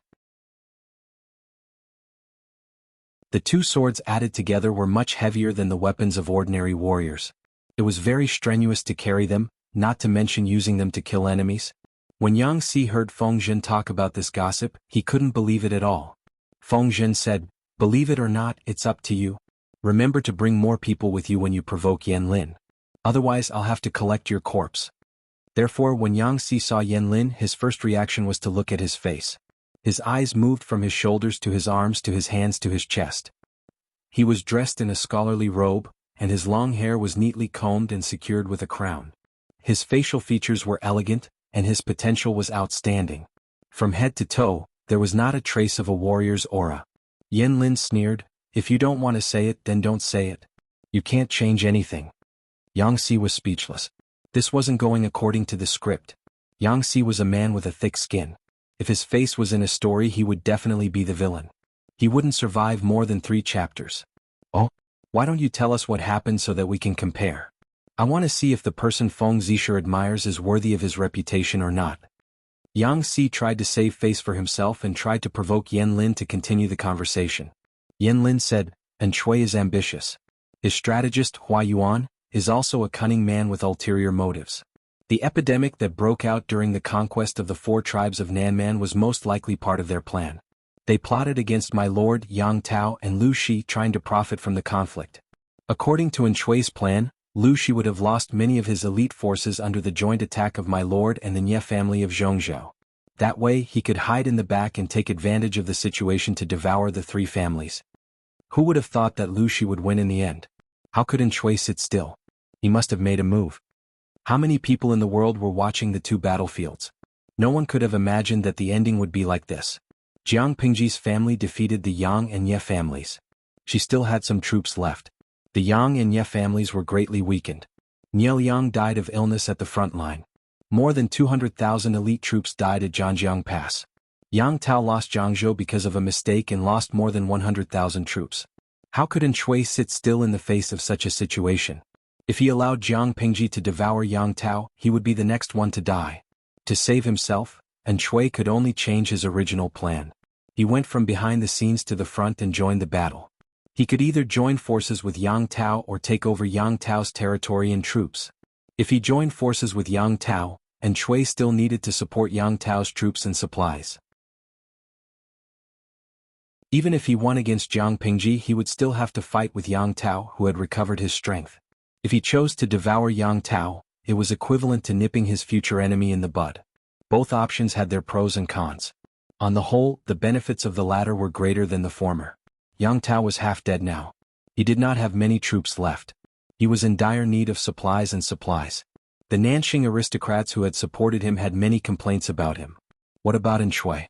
After the crusade against the four factions of Nanman, Shui's power in Nanxing had multiplied.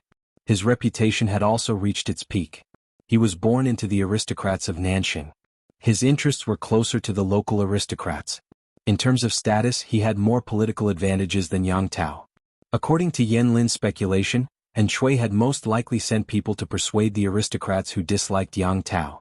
He would promise them benefits to win them over to his side. The aristocrats also cared about benefits. Yang Tao could not bring them any benefits. It was natural for them to abandon Yang Tao. Yan Lin could totally imagine what would happen to Yang Tao when he returned to the city under Shui's plan. Shui took advantage of the moment when my army was defeated and the people's hearts were wavering. I'm not surprised at all. Yan Lin calmly analyzed the situation Yang Tao was facing. He did not expect Yang Si to still look at him as if he had guessed wrong. Not only that, they're making false accusations. Yan Lin's eyes widened in shock. He stared at Yang Si. What? Yang Si said, how many aristocrats do you think Shui has instigated? A small number? The news of Yang Tao's defeat had just spread.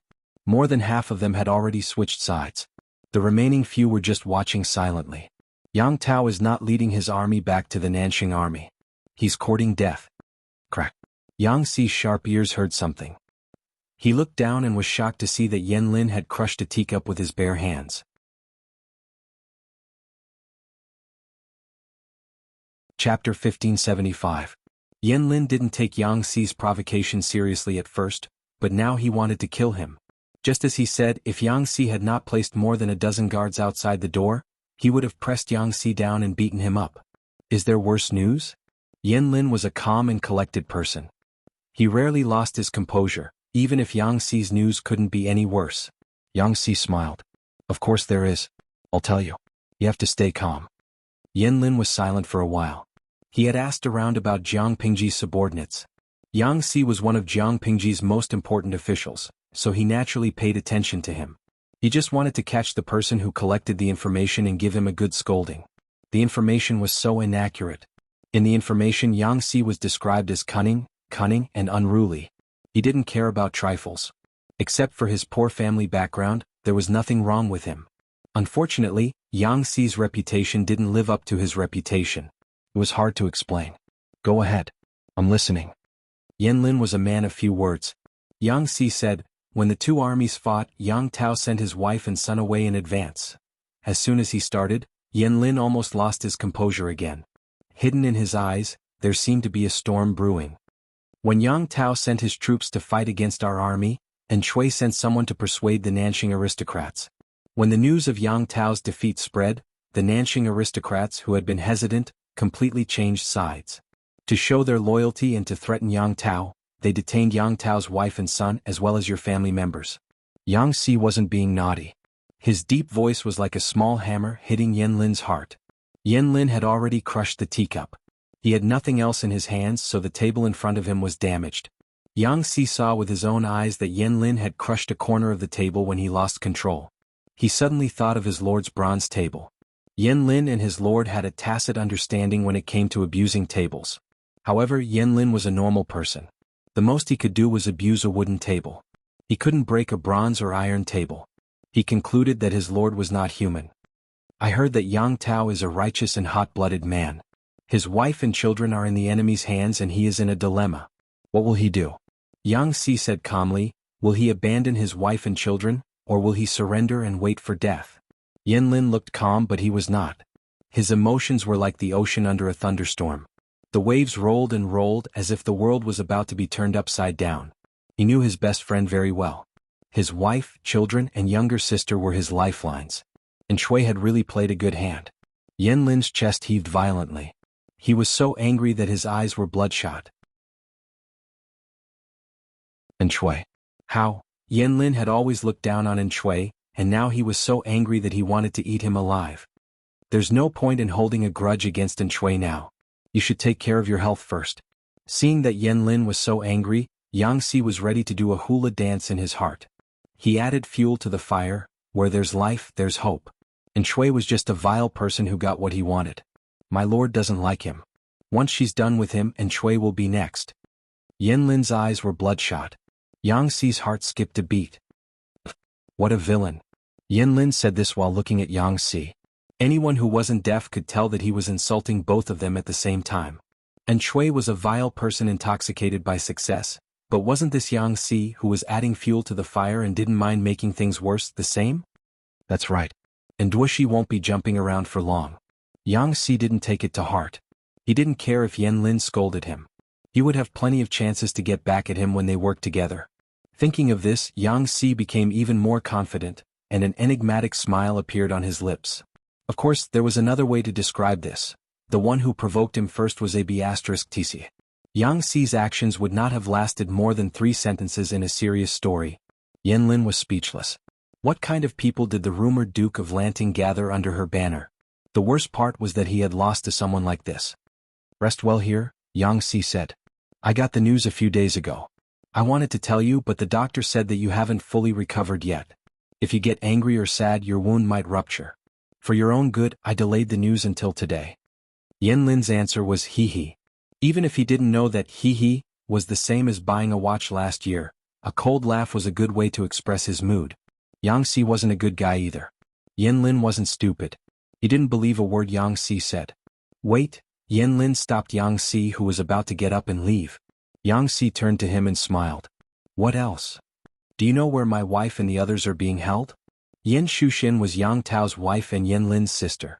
Yang Rujia was Yang Tao's sister and Yan Lin's wife. To Yan Lin and Yang Tao, these 2 women were the most important family in the world. They couldn't let anything happen to them. Perhaps the heroes of this chaotic world did not care about 1 or 2 women. Or perhaps in their eyes women were just accessories. Regardless of whether they were mothers, wives, or daughters for the sake of the great cause, they were all sacrificial victims. Some people would kick their own children out of the carriage at a critical moment. Some people would kill their wives, concubines, and daughters just to motivate the dispirited soldiers. Some people even said that a man would never worry about not having a wife. As long as he was successful, he could choose any woman in the world. Who would want a wife? Most people accepted this reasoning but not Yang Tao and Yan Lin.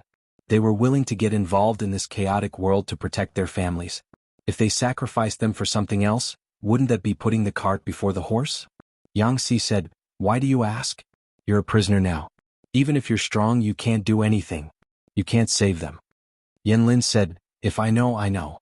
If I don't know, I don't know. Yo, how could a prisoner be so confident? Yang Si said, I don't know. Yan Lin looked down and said, there's something I need your help with. Yang Si thought he had heard wrong. Was Yan Lin asking for help? He looked at the sun outside and the guards who were ready for battle. He felt a little nervous. What is it?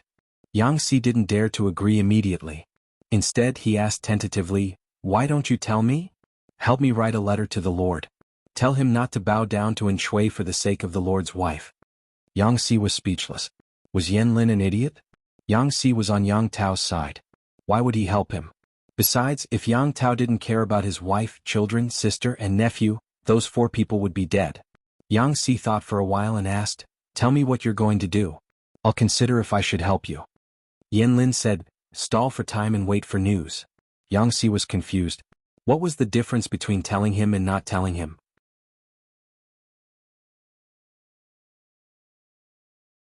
Chapter 1576. I can't make the decision on my own. I'll have to discuss it with someone else before I give you an answer. Yang Si didn't agree right away, but he didn't reject it either, which meant there was still room for negotiation. After he left, Yan Lin covered the wound on his shoulder. He frowned as if he was enduring something. He unbuttoned his shirt and found that the wound hadn't split open. He couldn't help but sigh. He knew his own body well. When he was a ranger with Yang Tao, he had been injured due to carelessness. It wasn't as serious as this time, and it took him more than 2 months to recover. This time his injury was serious. He had almost died, but he was still able to come back. In less than 20 days, his wound was almost healed. During this time, his wound didn't fester and he didn't fall into a coma due to high fever. His medical skills played an important role. When he heard that Jiang Pingji's female doctor sewed people up like clothes, he thought it was scary. But after experiencing it for himself, he felt that the rumors weren't entirely true. This method of treating hand injuries was indeed unique. Not to mention other things, it was much more effective in stopping the bleeding than normal methods. Looking at the wound on his shoulder, Yan Lin thought that when it healed, there would only be a thin scar left. Unlike Zheng Zai's scar, it was long and thick as if a centipede was crawling on it. I wonder how Rujia and Ruojia are doing. Yan Lin murmured his wife's name, his heart filled with worry. Yang Tao had sent them away in advance to protect them. Who would have thought that Shui would be so ruthless? The landowning households of Nanxing were also so supercilious and snobbish, betraying them and changing sides just like that. Not only was Yang Tao in danger, but the women and children in the backyard were also involved. Even though Yan Lin was wearing a meter-thick filter, he wasn't blindly cheering for Yang Tao. According to the current situation, Yang Tao had almost no chance of turning the tables. If he wasn't careful, he could die without a grave. Shui was a despicable person and Hua Yuan was a lunatic. Even if Yang Tao was willing to surrender for his wife and family, they wouldn't let him go. If Yang Tao gave up his military power, he might still have a chance. If he gave up his military power and submitted to Shui, there would be no turning back. In comparison, Jiang Pingji was much more reliable than Shui. She had never mistreated the widows and orphans of Su Pei and Su Fei, much less tormented them. Even Huang Song, who was at loggerheads with her, was still alive and kicking even though Huang Song didn't have much of a presence now. According to the information sent back by the previous spies, it seemed that someone had seen Huang Song, who was gradually growing horizontally, walking his bird and listening to music. Yan Lin didn't want Yang Tao to end up like Huang Song, but the most important thing right now was to keep Yang Tao and his family alive. Yan Lin would be able to answer to his late lord, Yang Jian, when he arrived at the Yellow Springs in the future. He would be able to live up to Yang Jian's expectations. Of course, Yan Lin didn't completely trust Yang Xi's information. He was only planning for the worst. Yan Lin would not have given up so easily if Yang Tao could have saved the game. On the other side, Yang Xi relayed Yan Lin's words to Fu Wang and the others. Since the Lord was not here, this kind of thing had to be voted by everyone and then let Fu Wang make the decision. If something really happened and the Lord wanted to hold them accountable in the future, none of them would be able to escape. Are you saying that we should help him? Fu Wang was a little uncertain. After all, the two families were at loggerheads more than half a month ago. Now, they were helping Yan Lin to deliver information to Yang Tao. It was strange no matter how he looked at it.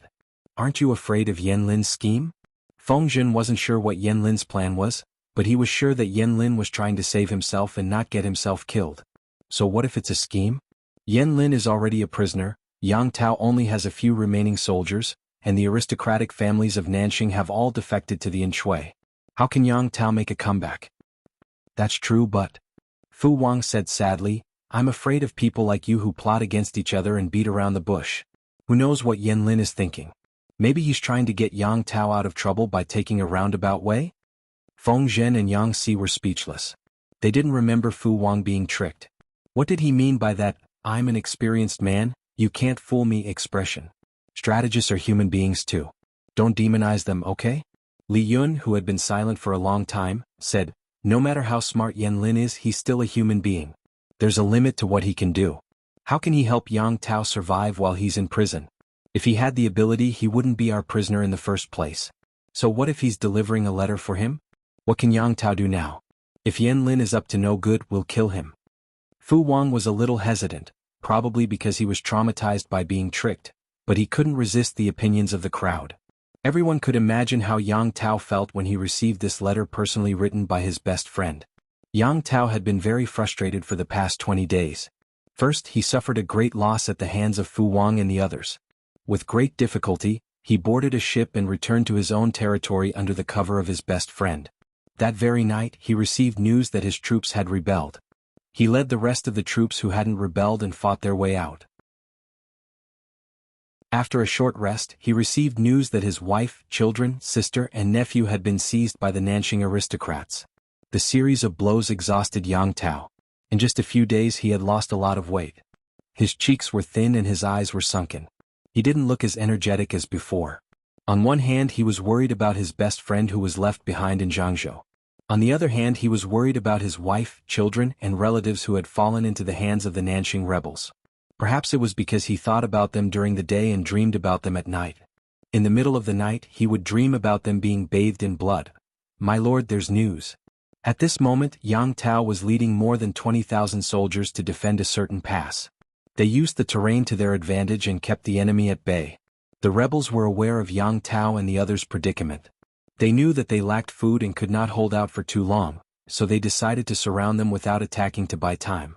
Yang Tao had just woken up from his nightmare when he heard Chen Su's voice. "What news?" Yang Tao was leaning against a big tree with both hands holding his weapon. He looked very alert and relaxed a little when he heard Chen Su's voice. Chen Su sounded a little hesitant. "Look at this handwriting. It's from Xiaoyang." Yang Tao understood why Chen Su was hesitating. According to Yan Lin's situation, he was either dead, captured, or in hiding.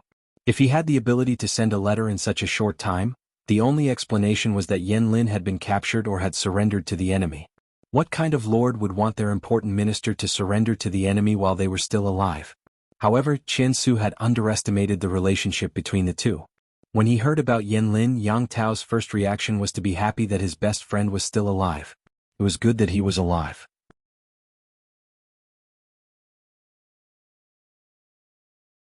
Chapter 1577. The handwriting was clear and straight like bamboo. Yang Tao couldn't be more familiar with it. It was Xiaoyang's handwriting. "Xiaoyang is still alive." The smile on Yang Tao's face froze halfway when he saw the words written on it. Chen Su asked, "Master, does Xiaoyang want to?" Although Chen Su thought it was unlikely that Yan Lin would persuade Yang Tao to surrender, it seemed to be the only possibility. There's only one sentence in the letter. "Don't bow down to Enshui for the sake of Madame." Yang Tao was confused. He had been depressed for the past 2 days. He was struggling with himself and decided to surrender to Enshui for the sake of his wife and sister. If he could, he would fight to the death too, but it was pointless. He had more than 20,000 soldiers with him, but they were short of supplies and almost all of them were injured. How could they fight against the rebels? If they fought to the death, not only would they lose their lives but their wives, children, and nephews would also be sacrificed to the enemy. Yang Tao didn't know what to do. Yan Lin wasn't around, so he had to make his own judgment. Chen Su asked, "What does Xiaoyang mean by this? Is he really going to give up on Madame and the others?" Yang Tao shook his head. "Impossible. Xiaoyang isn't that kind of person. He must have his reasons." Chen Su asked, "But, it's possible that this letter was forged by someone working for Lu Shi." Yang Tao shook his head again. "Xiaoyang has a bad habit of writing. If it's a fake, there must be a flaw. Xiaoyang's handwriting could be a fake, but it's a habit. People who don't know him well won't notice it. This letter must have been written by Xiaoyang himself." Chen Su was speechless. He was good friends with Xiaoyang. Why didn't he know that Yan Xiaoyang had a bad habit of writing? Did this mean that they weren't close enough? What does Master plan to do? Yang Tao said, "Trust Xiaoyang, of course. He can't be wrong." Chen Su was speechless. If Yan Lin's filter for Yang Tao was 1 meter thick, then Yang Tao's filter for Yan Lin was probably twice as thick. Perhaps because he was too eager to die, Yang Si would talk to Yan Lin whenever he was free and try to dig out the meaning of the letter from him. Yan Lin was calm at first, but when Yang Si came to him for 7 days in a row and disturbed his rest, he couldn't take it any longer. "I'm a prisoner, but I shouldn't be treated like this. You've just finished your lunch and you're already here. Don't you know that it's easy to feel sleepy in the hot afternoon?" Yang Si pretended to be deaf and mute. He had brought enough men with him anyway, so he was confident that he could use them to commit murder. He was not afraid of Yan Lin's threat. In the end, Yan Lin had no choice but to divulge some information. Yan Shuxian and Yang Rujia were best friends in their boudoirs due to their elder brothers. Their hobbies were similar as well. Yan and Yan family. Zhang Tisu said, "Tifan either." Most of the landowning households had many industries such as rice shops, wine shops, restaurants, and the more profitable cloth and rouge businesses. Yang Rujia had a lively temperament, but Yang Jian was stricter with his daughter. In order to get out of the manor and have fun, she and Yen Shuxian began to study the art of disguise in the storybook. Yen master. He didn't expect them to know the essence of it. That pile of rouge and powder had been smeared on her face, and her entire face had changed. Of course, the makeup couldn't be compared to the real face, but it was still very deceptive when one's vision was dim. Yang Si couldn't believe it. How big of a change is that? Yen Lin said quietly, my wife once pretended to be you. It was dusk and even I was almost fooled. Yang Si accepted it for now and said, you're stalling to give them time to save themselves? The girls from the Yang and Yen families are not weak. Yen Lin said calmly, the more the Lord values them, the more valuable they will be to the Nanxing rebels, and the easier it will be for them to be watched. Otherwise they will have a higher chance of escaping. Yang Si said, if you miscalculated, you can still survive if you take a risk. If you don't do anything you'll die. Yen Lin said quietly, the Nanxing rebels will be so easily persuaded by An Shui. Do you think they will be kind to the Lord? Even if the Lord is willing to surrender, they won't let this matter go easily. They can kill them with any excuse. So what if outsiders know that they are the ones who did this? They can't do anything to them. Taking advantage of the enemy's unpreparedness to intercept the captive's family and use them as a threat was despicable. If they could do such a shameless thing, how could they expect them to have basic morals? In troubled times, princes could fight however they wanted, but which shameless person would target innocent women, children? Yen Lin sighed. Even Lu Shi, the Duke of Lanting, wouldn't do such a thing. Yang Si was speechless. Was there any ambiguity in his words? Wasn't it too much to mock his lord right in front of him? Did his lord eat Yen Lin's rice? My lord is a gentleman. He wouldn't do something like an animal. As it turned out, Yen Lin knew his sister and his wife very well. Neither of them was a weak girl from the inner house. When they were tricked by the rebels, they realized that something was wrong, but they didn't dare to expose it in case the thugs killed them. Since they still had children to take care of, the rebels didn't separate them. They wouldn't be able to do anything anyway. They tested the rebels and found out that they were quite tolerant of them. As long as they didn't leave, they would satisfy many of their requests. Yen Shu and Yen Lin discussed and immediately came up with an idea.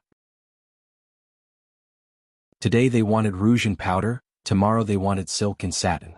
If they didn't give them, they would make a scene like shrews and scold them. Two mere women, it's really disgusting. I really don't know if Yang Jingze and Yen Xiaoyang are blind to actually fall for such a vulgar and crude woman. When the matter was brought up, the gentry in charge of them sneered at them in disgust. He waved his hand as if they were beggars and said, we don't have many days to live anyway. We'll satisfy all their requests. Just make them keep their mouths shut. Thus, the two of them lived a comfortable life in captivity. The servants in charge of them also changed from sympathy to disdain. They didn't know if their husband was dead or alive, but these two heartless women didn't do anything about it. Sometimes when their child cried for milk, they didn't care. They had seen heartless people, but they had never seen anyone this heartless. What a sin! The maidservants mumbled to themselves. Not only did Yen Shu and Yen Xiaoyang like to play with girls' toys, but they also liked to play with the servants. They often called them over.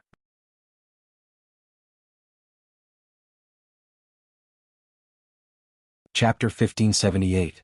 Because they had been tortured too much, these female servants treated Yen Shuxian and Yen Shuxian as if they were eyes and noses. However, their superiors wanted to satisfy all their needs, so they could only pinch their noses and endure. However, they cursed viciously in their hearts and hoped that the two would die early. If those two little bitches weren't lucky and married well, how could they be so arrogant?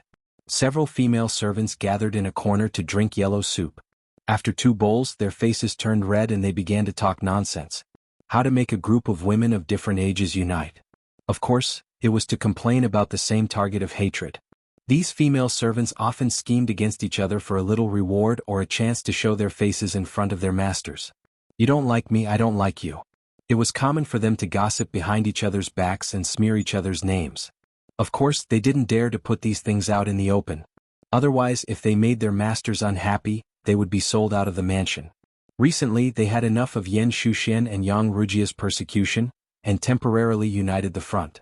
The targets of their private complaints and curses were changed to these two people. The female servants who didn't have a good relationship with each other could gather together to gossip. Humph, they can't be arrogant for long. They are both blind and stupid. A rather mean-looking servant girl said, "At this time, we don't even know if the man in the family is alive or dead, but they still have the mood to put on makeup every day. When their men are really gone, their lives will come to an end. Let them be arrogant, sooner or later they will cry." The other female servant was white and chubby. She looked very kind, but in fact she was a gossipy woman who liked to sow discord. "I pity those two babies. They cry every day until their voices are hoarse. Others feel sorry for them, but the two mothers don't care. They are a piece of flesh from their bodies. How heartless. How long has it been, but the babies are as thin as beggars." Everyone gathered together and said that Yan Shuxian and Yan Shuxian were heartless. They didn't care about their husband and son and only knew how to eat, drink and have fun. Little did they know that their husbands were gone. Their status in the sky had collapsed. Their son was gone and their hope in this lifetime was gone. Even an illiterate person would know these principles, but those two don't. Children raised in wealth may not necessarily be good. Everyone agreed with this statement. Yan Shu and Xian looked at the well-read aristocratic ladies of the aristocratic families. Unfortunately, they didn't know as much as the few of them who were illiterate. Vaguely, they felt a sense of superiority over the noble women of the gentry clans. As they spoke, they even made up a plausible rumor. For example, Yan Shu and Xian were so cold to their children's husband. It was most likely that they already had a man in their heart. They might even have a few gigolos. Taking a step further, it was possible that their children were not their husband's children. After they had said enough and satisfied their addiction to gossip, they reluctantly dispersed. The next day, everyone received a piece of good news that made them rejoice in other people's misfortune. At the same time, it was also the irrefutable evidence of Yan Shu and Xian's indiscretions. Yan Shu and Xian's husband, the feudal Lord Yang Tao, had been forced into a desperate situation by the rebel army. He would rather his wife and children die than surrender. When these maidservants heard this news, they were overjoyed. However, they showed some sympathy on their faces. They also treated Yan Shu and Xian with much neglect. The situation was already over. How long could these two abandoned women jump around? In any case, they didn't have long to live.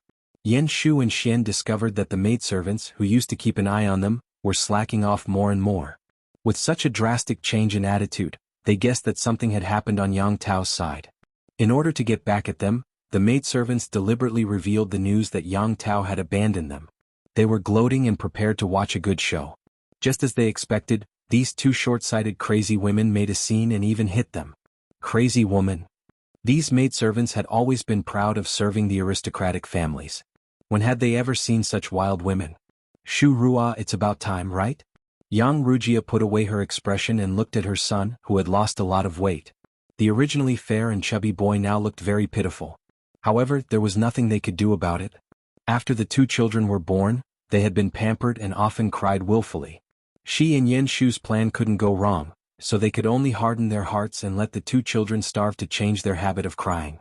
At the same time, it was also to make the maidservants who monitored them relax their vigilance.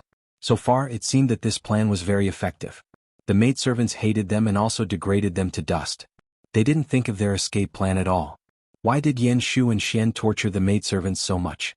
Wasn't it because they wanted to remember their appearance, figure, words and deeds, as well as the scope of their activities and work, so that they could borrow a suitable identity to escape with their children? To ensure that the plan went smoothly, they had considered all the details and were only waiting for the right time to take action. It's about time. We'll find a chance to leave tomorrow and the day after. If we continue to delay, it will be disadvantageous for us. The worse the maidservants treated them, the more they courted death, and their tempers became worse and worse. On the third day, the two officially took action. In order not to arouse suspicion, as soon as Yan Shu and Xian made the plan, they appointed several maidservants to deliver food, and the two targets they had set their eyes on were mixed in. On the day of the action, the two asked their targets to deliver food, and they took the opportunity to knock them unconscious, tie them up and suffocate them. In order to be in a hurry, Yang Rujia had already put on makeup and disguised clothes. She tried her best to approach the target in terms of figure and height. Because the target maidservant was very fat, she tied her son to her belly. It didn't take long for them to be almost done. Yan Shu disguised herself as a somewhat thin but broad-boned woman, which was more convenient for her to disguise. Her son was hidden in the open food box. Fortunately, the two boys were tired. According to their previous experience, they wouldn't wake up for at least 2 to 4 hours, so they didn't worry. They both knew some vocal skills and could imitate people's voices 90% similar. The two imitated their usual unreasonable behavior in the room. They threw, hit, cried, and scolded as if they were singing a two-man show. Not long after, the two maidservants were driven out with their faces covered in dirt. The thin woman cursed sharply in a low voice, "Little bitch, when all the men are dead, let's see how arrogant you can be." The fat woman covered her face with her hands, feeling sad. At this time the sky was already dark. The two were beaten and scolded while delivering food. The maidservant gloated and felt a little sympathy. "Alas, I've never seen such shrews. They're a disgrace to our ancestors. They're angry. You guys should be smart. Don't get close to them and ask for a beating." The fat woman said, "They don't even eat. They sent back all the good dishes. I guess they'll be called again in the middle of the night." The maidservant said, "Then let them starve. Who will deliver food to them in the middle of the night? They're dying anyway, so they don't need to serve them." At this time the sky was dark. The maidservant and the two old women were some distance apart. Their voices and figures were fine, so she didn't suspect anything. They used their sleeves to cover their foreheads or the side of their faces. They were probably beaten by the two shrews again. The maidservant looked enviously and jealously at the heavy food box in the thin woman's hands. She spat at the backs of the two people who were leaving. Such precious things, and these two cheap old women ate them. Aren't they afraid of shortening their lives? Yan Shu and Xian looked calm on the surface, but they were panicking inside. Fortunately, the children were still asleep and didn't have the energy to cry. They sneaked out of the mansion through the side door. Yan Shu and Xian carefully observed them. These two old women usually didn't abide by the rules. They often went out to gamble when they had some money. Most of the people they gambled with were gangsters or servants of the same mansion. Those servants were also shrewd and often gathered together to cheat the two of their money. Therefore, it was normal for the two to not abide by the rules to leave the mansion. They didn't arouse suspicion at all. After the two left the mansion, they found a small alley and changed into other clothes. They planned to sneak out of the city among the common people when the city gate opened at dawn. These two children. Fortunately, they've lost some weight. Otherwise, I'd know they're not from common people. After feeding the children, the two heaved a long sigh of relief. They've been starving these days. They ate so much all at once. Yang Rugia said, "It's better than dying." After dawn, the two disguised themselves as widows and went out of the city separately. They bought 2 cheap donkeys to hurry on their way. They swaggered off, and the people who were watching them discovered the 2 corpses hiding in the corner.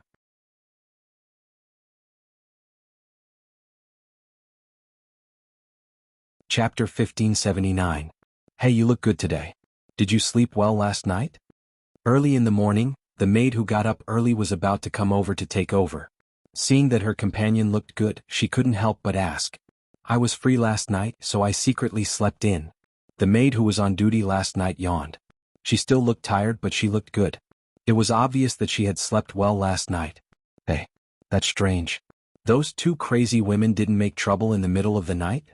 Why didn't I come at such a good time?" The maid who was on duty was very surprised. She was on duty last night, but the crazy woman wanted to eat and drink every now and then. She even wanted them to empty the night buckets so she couldn't sleep all night. The maid's yawn froze and she said suspiciously, "Yes, why didn't the crazy woman make trouble? Did something happen?" Another maid said harshly, "In my opinion, it would be better if these 2 scourges were dead." Although they said so, they still went into the room and took a look. They didn't even bother to inform the others, which showed how disdainful they were. They walked around and found no one in the room. They didn't even hear the crying of a baby. They searched the room inside and outside, and the more they looked, the more anxious they became. Suddenly, a hurried and frightened voice came into their ears. They followed the voice and saw a maid falling to the ground in panic. "What happened?" The maid pointed at the box in the corner with trembling fingers and stammered, Dead people. 2 bodies, one fat and one thin, were broken, tied and stuffed into a narrow box. Their hands and feet were twisted at a strange angle, and their twisted cheeks were facing the crowd. Although the 2 corpses were bruised, bleeding from their 7 orifices, and their eyeballs were almost popping out of their eye frames, everyone could still recognize them. Were they not the 2 old maids who had delivered food to the crazy woman last night and then sneaked out to fool around? No, it's impossible. The maid who was on duty last night said in panic, "Impossible. I saw them go out with the food box with my own eyes yesterday." The two cleaning maids said a lot to her. Their voices were normal, their figures were normal, and their appearances were normal. They couldn't be dead. Besides, they hadn't come back after they went out. How could they have died in the house? This news quickly reached the ears of the people in charge. However, they didn't say that Yan Shuxian and Xiao Luo had escaped. Instead, they made up a terrifying story about a malicious ghost killing and eating people. With the maidservants on night duty as witnesses, Yan Shu and Xian did not leave the room at all. Instead, it was the old woman who delivered the meal who was beaten to the point of cleaning the room that left and did not return for the whole night. The next day, their corpses were found stuffed into a small box. Nonsense. How could there be spirits and ghosts in this world? Not to mention that it's a ghost that kills people. With Yan Shuxian and the others missing, the person in charge was anxious and angry. Even if Yang Tao did not care about the lives of his wife, children, and sisters, and they were not as important as before, they could still be used as sacrifices for the war. If they killed Yang Tao and Yan Lin's wife and children as a sacrifice to the flag, it would definitely boost the morale of the army and dampen the morale of the enemy. These fools had so many eyes and so many checkpoints, yet they couldn't even keep an eye on the old, weak women and children? All of you are trash. Why can't you even look after 2 women and 2 children? The person in charge called the servants and maidservants who were on night duty last night to interrogate them, but the result was unexpected. They all said in unison that they did not see Yan Shuxian and the others, but they saw 2 old women who were cleaning the room go out with their own eyes.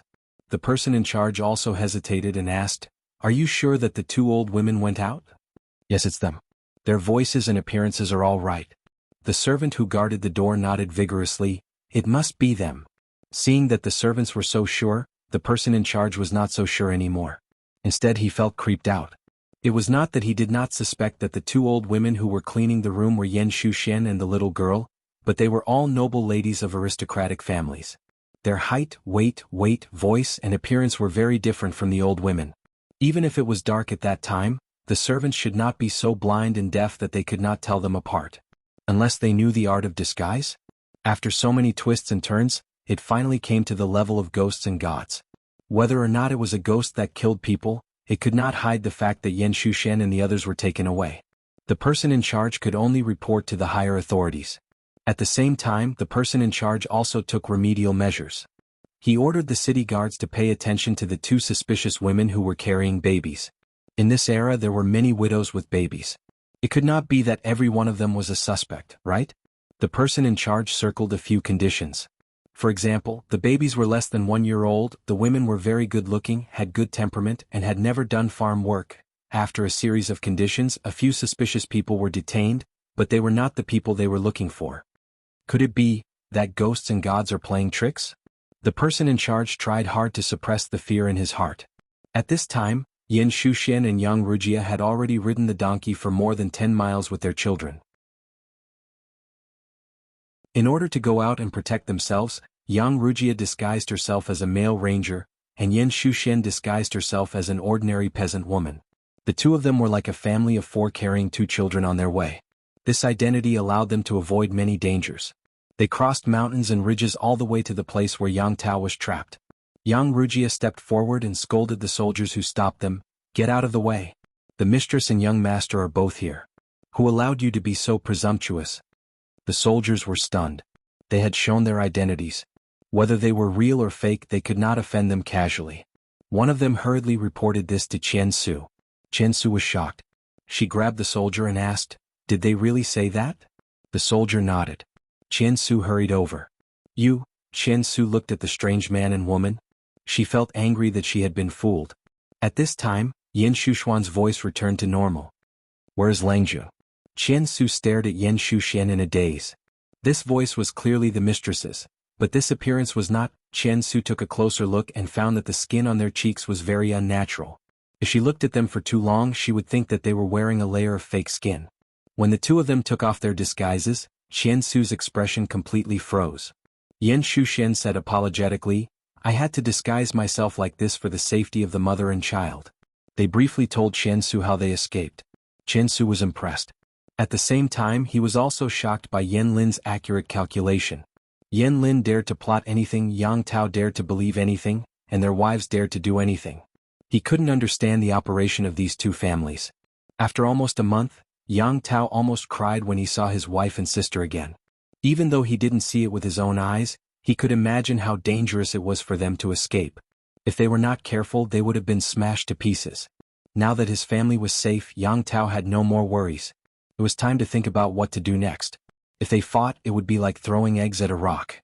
They would lose the remaining 20,000 soldiers for nothing.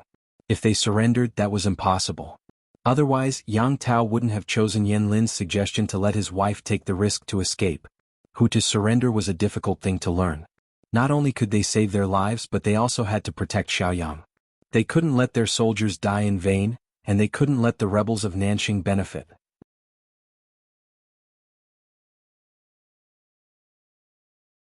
Chapter 1580.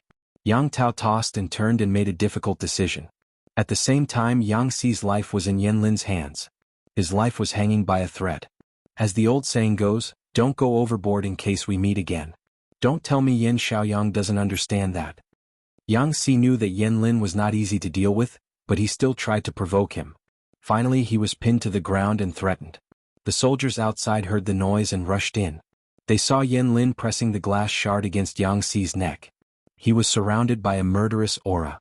The guards knew that Yan Lin was good at martial arts, so they didn't dare to act rashly. For a moment, the two sides were in a stalemate. Yang Xi still dared to provoke Yan Xiaoyang. Langjun of Xiaoyang, please hold your hand steady. If this shard cuts my fragile neck and something bad happens, it won't end well. Compared to the guards, Yang Xi was not worried at all. Instead, he waved his hand at the guards, signaling them to leave. You really have no eyes. Can't you see that I'm joking around with Langjun of Xiaoyang? What are you doing in here? Yan Lin's breathing was heavy and rapid. His fingers were pale from holding the shard too hard. His wrists were trembling. He had never seen someone as disgusting as Yang Xi. He was disgusting to the extreme. Yan Lin was a good-tempered man, but he had his bottom line. Yang Tao, his wife, and his sister. Yang Xi had crossed the line, which was why Yan Lin was so angry. Yang Jing Rong. Yan Lin didn't put the shard back. His eyes were still filled with murderous intent. I'm here. I'm not deaf. Keep your voice down. It's not good if the guards outside come in and hurt you. Yang Xi was still smiling as if he wasn't the one being pinned to the table. I didn't say anything. Why are you so angry? Yan Lin was so angry that he laughed. Are you so sure that my lord will surrender to Lu Shi? Yan Lin knew that Yang Tao was likely to surrender, but that didn't mean that he would submit. The feudal vassals, who were once on an equal footing, had now become the enemy's dogs. Not to mention whether Jiang Pingji dared to use Yang Tao. Even if she dared to use him, Yang Tao might not be willing. Even if Yang Tao was willing, could they stop outsiders from gossiping? Didn't they know that gossip was a fearful thing? Why did Huang Song stay at home? Most of it was due to political reasons. Huang Song was idle at home and his former officials no longer had a leader, so the probability of them being disloyal was low. Another reason was self-esteem. In any case, he used to be a feudal lord who wielded great power. Once he lost his power, he was reduced to calling himself a colleague with his old courtiers. The disparity was too great. Even if Yang Tao was open-minded, wouldn't he have a change of heart after hearing too much gossip from others? Rather than letting Yang Tao submit to Jiang Pingji and stay in a position that was neither high nor low for the rest of his life, he would be hurt by the rumors and slanders of the outside world at all times. It was better to completely sever all ties. Regardless of Jiang Pingji's achievements in the future, she had to give Yang Tao the glory and reputation she deserved in order to appease the old officials under Yang Tao. Why did he have to do such a thankless task and end up being suspected and depressed by others? Yang Xi grinned and said fearlessly, to this day, apart from my master, no one can protect the lives of Yang Tao and his family. You are also a smart person, how could you not see through the trick in this? If Yang Tao had the guts to sacrifice everything in his family, you wouldn't have sent that letter. Since he didn't have the determination to give up everything, isn't it natural for Yang Tao to submit to my master? Yan Lin said, you said you submitted. Submitting is submitting and submitting is submitting. They are two different things. Yan Lin could be Jiang Pingji's official, so could Chen Su, but not Yang Tao. Yang Xi couldn't help but say, are you so angry just because of these two words? He had almost lost his life. Yan Lin put away the glass shard, but his expression was still gloomy. Yang Xi took the opportunity to get up from the table. He couldn't help but touch his neck to make sure there were no scratches. But really? Yin Xiaoyang, I'm going to be honest with you. Do you really think that Huang Song is good enough? Although Yang Si was a troublemaker, his admiration for Yen Lin was genuine. He wasn't familiar with Yang Tao, but from the information he gathered, he found him to be a likable person. His lord had lost a lot of energy to resist the attacks from the Nian Yang families. If he could make use of Yang Tao, he might be able to recruit a group of talented people. At the same time, he could alleviate the shortcomings of the generals. It was killing many birds with one stone. Of course, Yang Si had his own reasons for making Yang Tao submit, because it could push his lord's reputation to the top. If the news got out, the whole world would know that Jiang Pingji had forgiven her former enemies and given them important responsibilities. How bold was that? Of course, the idea was not a spur-of-the-moment idea. Based on Yang Si's observation, Yang Tao and Yen Lin weren't as ambitious as he had imagined. Or rather, their weaknesses meant that they wouldn't be able to reach higher positions. People who were willing to give up their ambitions and submit to Yang Si because of their relatives were destined not to be heroes who could stir up trouble. His lord had their weaknesses. Why would she worry that they would stir up trouble? Yen Lin had seen through Yang Si's wishful thinking, which was why he was so furious. It's not good for Huang Song to be like that. He's lost his heroic spirit, but it's better than trembling in fear and being ordered around by others. Yang Tao didn't pay attention to the details. If he did something wrong and got killed, he wouldn't even know how he died. Yang Si was worried that Yen Lin would explode again, so he simply changed the topic. Elsewhere, Yang Tao was at the end of his rope. There was not much food left in the army, and the rebels were still unwilling to retreat. There's something I want to discuss with you, Yang Tao said to Chen Su seriously. It's about the future. Chen Su had seen Yang Tao lose weight in the past 2 days. He looked conflicted. She vaguely guessed something. No matter what decision you make, my lord, I will follow. Yang Tao found it hard to speak. Everyone had entrusted their lives to him, but he had failed to be a good lord. He had failed to live up to their expectations and loyalty. Chen Su was considerate. Seeing that Yang Tao was struggling to speak, she took the initiative to give him a way out. My lord, how do you want to settle the 20,000 soldiers in your camp? Yang Tao said dejectedly, I'm ashamed that I failed to live up to your loyalty. Chen Su said, my lord, you don't need to blame yourself. I've done what I could. It's not about anything else. She comforted him, but Yang Tao didn't feel any better. Chen Su asked, who did you choose, my lord? Lushi. Yang Tao said a name that was expected.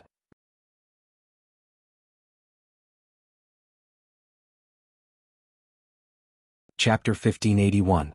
Ever since the Nye family's crisis had subsided, Zhanjiang Pass had calmed down. Jiang Pingji became a hands-off shopkeeper after being busy for a while. She claimed that she was training the new generation. Therefore, she threw a lot of trivial chores to the 2 little kids, Feng Yi and Sun Lan. Seeing this, Sun Wen was especially distressed. He kept saying, Lan Lan has lost weight again. Her clothes seem to be a size bigger. Good grandson, this is the chicken soup Grandpa asked someone to make. Jiang Pingji looked at him coldly until her teeth hurt. However, Sun Wen was right in front of her, so she couldn't say it out loud. Salted fish in the streaming room didn't have to worry about that. He quickly uploaded a post titled Self-Cultivation for Sun Complex to the top of the trending list. Almost everything Jiang Pingji wanted to complain about had been said by them. Fairy Queen's Crimson. Old Sun Wen is a textbook example of a grandson complex. He can't wait to take his grandson away with him. Jumping Little Apple's Xianggu. Sigh, other people's grandfathers never disappoint me. I envy and hate them. He Tang Yi say, old son can take his grandson to the variety show. Where are we going, grandfather? He'll definitely be the most popular.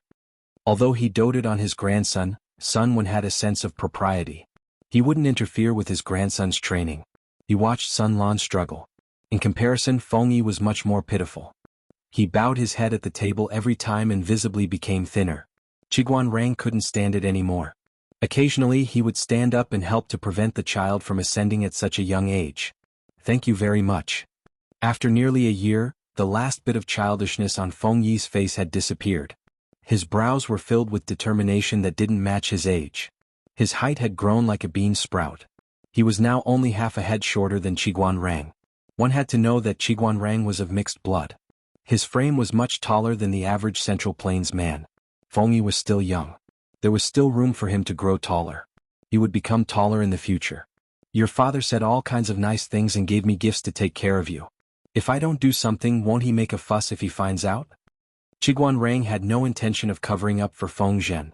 After all, Feng Yi knew what kind of person his father was. His words were laced with sarcasm and harshness. However, in front of Feng Yi, Qiguanrang was much gentler. He would even instruct the guards to hunt some wild game for him in the mountains to nourish him. He had the demeanor of a loving father. He said, "Eat more. I've been growing recently. The food in the military camp is still too plain." Feng Yi agreed with a smile. Her gaze landed on the pile of unfinished military affairs on the table, and her head started to hurt. "Has my lord's health improved recently?" "My lord's body is stronger than a bear's." "What discomfort? That's just an excuse to be lazy." Qiguanrang knew what he was trying to test and said, "That's just her personality. She can't stand the tedious paperwork. It's not a big deal, so I threw it to you and Sunlan to practice." Feng Yi asked, "Does the Lord often do this?" Previously, when the war was intense, Feng Yi often saw that Jiang Pingji's camp was brightly lit. No matter how many military affairs he brought in, they would always be cleaned up the next day. Therefore, Jiang Pingji left an impression on Feng Yi that she was diligent in government affairs until recently. Wrongly, she's the Lord. If she had to do everything herself, why would she need so many officials? Qiguanrang said naturally, "After you graduate from the Golden Scale Academy and become an official, you'll most likely need to adapt. The officials have their duties and the ruler also has the duties of a ruler. The Lord is like a human head. She doesn't need to do everything well, she only needs to know which tasks are done by which people." Being diligent in government affairs was a good thing, but it was a pain in the ass to forcefully intervene in everything when one didn't know anything. In this world, not everyone was as omniscient and omnipotent as the Lord. There were too many fools who thought they were smart and pretended to know when they didn't know anything. There's something. After eating, Feng Yi showed a rare hesitation. "I don't know." Qiguanrang raised his eyebrows and noticed a faint blush on Feng Yi's face. "Just say it." "In the afternoon, I went to the main tent and saw, the Lord and Mr. Wei seemed to be a little intimate." Qiguanrang said, "Don't worry about it. Don't make it public." Feng Yi was shocked. "Those two are really," Qiguanrang said, "the man is unmarried and the woman is unmarried. They can do whatever they want. Why are you so surprised?" Feng Yi was speechless. The man and the woman were unmarried? Feng Yi silently swallowed her sarcasm when she thought about the Lord and Wei Ci. Qiguanrang said with a standard Buddhist expression, "Now that the war is almost over, it's time to look forward to the arrival of a young lord." After a while, he asked the guards to go into the mountains to look for wild animals that could enhance male vigor. Wei Zixiao's body was still a little thin. Feng Yi nodded slowly. "Yes, the Lord still has no children. It's quite worrying." She pinched her fingers and counted. In a few months, the Lord would be 24 years old. It was indeed worrying to not have children at this age.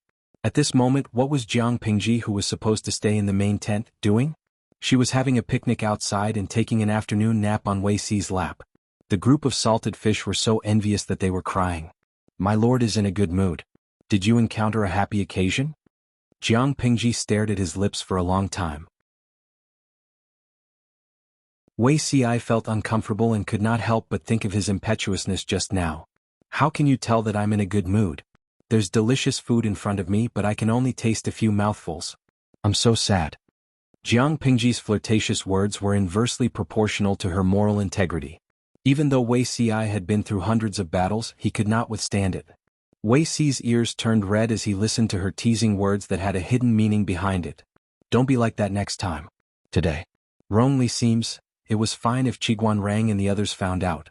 Wei Ci's skin was thick enough to withstand it, but he was caught red-handed by a junior like Feng Yi.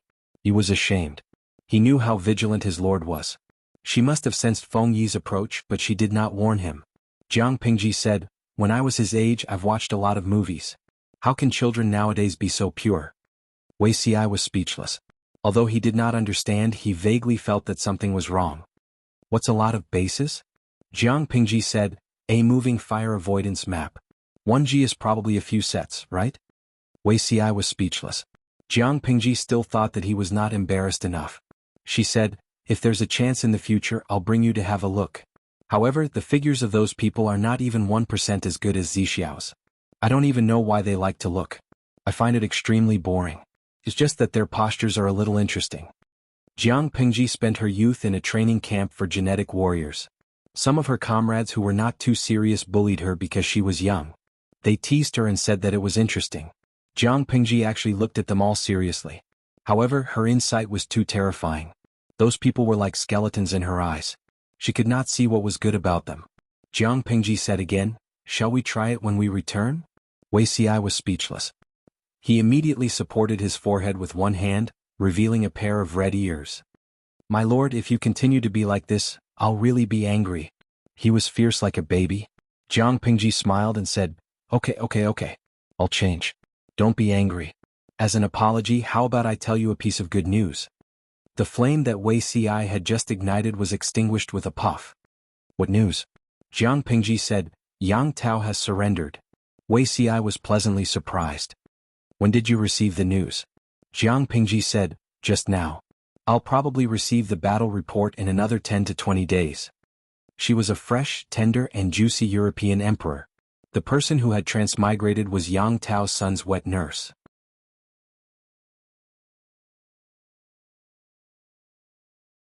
Chapter 1582. Ever since the first episode of A Thousand Years in a Dream, the lucky guy in the live streaming room had been through hundreds of battles. What had he not seen? Some of them were men dressed as women, some were women dressed as men, and some were dressed as non-human animals. There was no trace of where they landed or who they were. Some people were luckier and might be able to meet the streamer or the little angel under the streamer's account. They might even be able to bring back some local specialties, or souvenirs. Some people were less lucky and would only transmigrate for 12 hours, returning without doing anything. It was precisely because of this unknown and variability that the idle fish especially liked to watch the European emperor's transmigration. They treated it like a wild variety show. There were even video websites that, in order to attract traffic, would edit a 12-hour-long video into a 1-hour variety show, adding various special effects, which actually attracted a lot of views. The lucky emperor would also receive a certain reward. It was a win-win situation. Some people who had nothing better to do would even launch a poll on the internet to guess whether the next European emperor would be a man or a woman, a human or an animal, a woman in a man's clothes or a man in a woman's clothes or a normal gender. In Jiang Pingji's opinion, it was really boring. Time flew by and a brand new European king was about to appear. The salted fishes were especially excited every time this day came, and they used the speed of 20 years of being single to snatch a spot. Only by grabbing a seat in the live broadcast room would one be qualified to compete for the 1 in 5 million chance to become the real chosen one. Tudu Fecchio, haha, I got a spot and punch in. What time does Dream of a Millennium start today? Upstairs is a devil. You animals, did you build a commercial building in the live broadcast room? Zizai Xiaoyao, Sai, I also want to buy a house in the streamer studio, but the price is too high. I can't afford it. Zizai Gezi, I'm waiting for the lucky draw. I went to Jintai Temple in Zhuhai to burn incense and pray to Buddha. While the salted fish were chattering and making a ruckus, Jiang Pingji brazenly took advantage of Wei Xi. She avoided the camera in the streaming room in a petty manner and used herself to block their line of sight. The salted fish could only see Wei Xi being hugged and kissed by her, but they could not see the details. She was openly giving out dog food. At first, the salted fishes would rise up in revolt, but after a while they became numb to it. Some of the naughty salted fish would even watch the live stream while eating white rice. Together with the dog food distributed by the streamer, it was a delightful sight. Congratulations to the audience, Free Legs, for winning a slot in the X phase of the Dream of a Thousand Years event. As soon as the results came out, the newly minted European king said to his teammates, I'm going to transmigrate, you guys take care of yourselves. He cruelly unplugged his desktop computer and rolled around on the bed with his phone in his hand. However, he soon lost his smile. Who am I? Where am I? What am I doing? He was holding a soft, milky bun in his arms, and the brain was grabbing the front of his shirt with its two little hands, and burying its little head in his chest. Every time the child tugged, the European emperor would tremble. He was frozen on the spot, not knowing what to do. 5 million salted fish happily peeked through the small window to see the European emperor. They were shocked, and the bullet screen was filled with exclamation marks, question marks, and ellipses. Zizai Xiaoyao, : Guoguang apple, oh my god. Spectacle circle. Sexy European king feeding milk online? This bullet screen expressed everyone's thoughts. Very soon, the salted fish, whose hand speed was off the charts, became a trending topic. Cat Demon King, Cough cough, European Emperor, be careful. Don't throw the child out of fear. This child might be the child of this body. In fact, when the European Emperor first came over, he was so scared that he wanted to throw the child out. However, this body had been holding the child for too long. His hands were numb and his knees were stiff, so he could not put his action into practice. Yin's error and Yang's mistake saved his life. The European Emperor, Ing Qa Qing. The chubby child spat out the thing in his mouth after a while, and groped for the other side. He did not know that the wet nurse who was hugging him had changed her core. Naturally, she did not understand his actions. He was anxious because he could not get any milk. The European Emperor panicked even more. Fortunately, the system kindly reminded him, so he knew to continue feeding the little ancestor in his arms to the other side. After tasting the food, the little fellow closed his eyes in satisfaction and continued. The European Emperor, who was at a loss, suddenly thought of a very serious problem. When he changed sides just now, did he see anything that he should not have seen in the live streaming room? Although it was not his own body, it was still very shameful to be exposed in front of so many people. Fortunately, the system warmly reminded him that there was a real-time code that would protect the privacy of the experiencer. The European Emperor then heaved a sigh of relief. What sigh of relief? He was about to suffocate. Ouch! The European Emperor did not have much experience, so he could not tell how old the child in his arms was. However, he knew that the child had small teeth that were like glutinous rice. When he was feeding, he accidentally bit a weak spot. It was so painful that tears almost came out of his eyes. However, he did not know the identity of this body, so he did not dare to act rashly, let alone beat the child up. The child smacked his lips in satisfaction when the food on both sides was swept clean. The European Emperor was a first-year student. He was gentle, and occasionally indulged in RPG games. He did not have any bad habits. As for children, he did not like them, but he did not hate them either. Especially babies who did not cry or make a fuss, he could not harden his heart. He just felt a little wronged. It was not easy for him to transmigrate, but now he was being used as a milk bottle. The salted fish guided him from afar. The European Emperor clumsily picked up the child vertically and let the child lie on his shoulder. He patted the child's back until the child burped with a milky fragrance. According to the salted fish, it was said that this was to prevent the child from choking on milk after eating too much. What's your name? The European Emperor observed his surroundings while feeding. He found that the decorations around him did not look like an ordinary house, and the clothes the body was wearing were not bad either. "Sai, who are you to me?" The European Emperor asked the child again.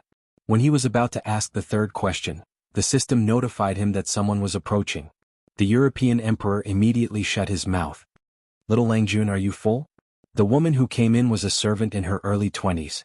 Her hair was combed into a bun. "Yes." The European Emperor answered according to the system's instructions. The less he said, the more mistakes he would make. The servant took the European Emperor and the child to another room. On the way, they passed by a courtyard, and the European Emperor's sharp ears heard a familiar voice. "Yang Si? Yanlin? Yang Tao? How did the three of them get together?" For a moment, all kinds of conspiracy theories surfaced in his mind. Could it be that the thick-browed, big-eyed boy Yang Si betrayed the revolution? No, betrayed the host? He was so absorbed in his thoughts that the child in his arms felt uncomfortable. He suddenly burst into tears, which startled the people in the room. The European Emperor held the child helplessly and blinked innocently at the servant who led the way. "You're tuning in to the Han Li's Wuxia Chronicles YouTube channel. We're so grateful for your support, and don't forget to subscribe to join us on this incredible journey through captivating stories. Your generosity through donations truly makes a world of difference, as it's the primary source of revenue that allows me to expand and enhance this channel for you. Thank you from the bottom of my heart for being a part of this adventure.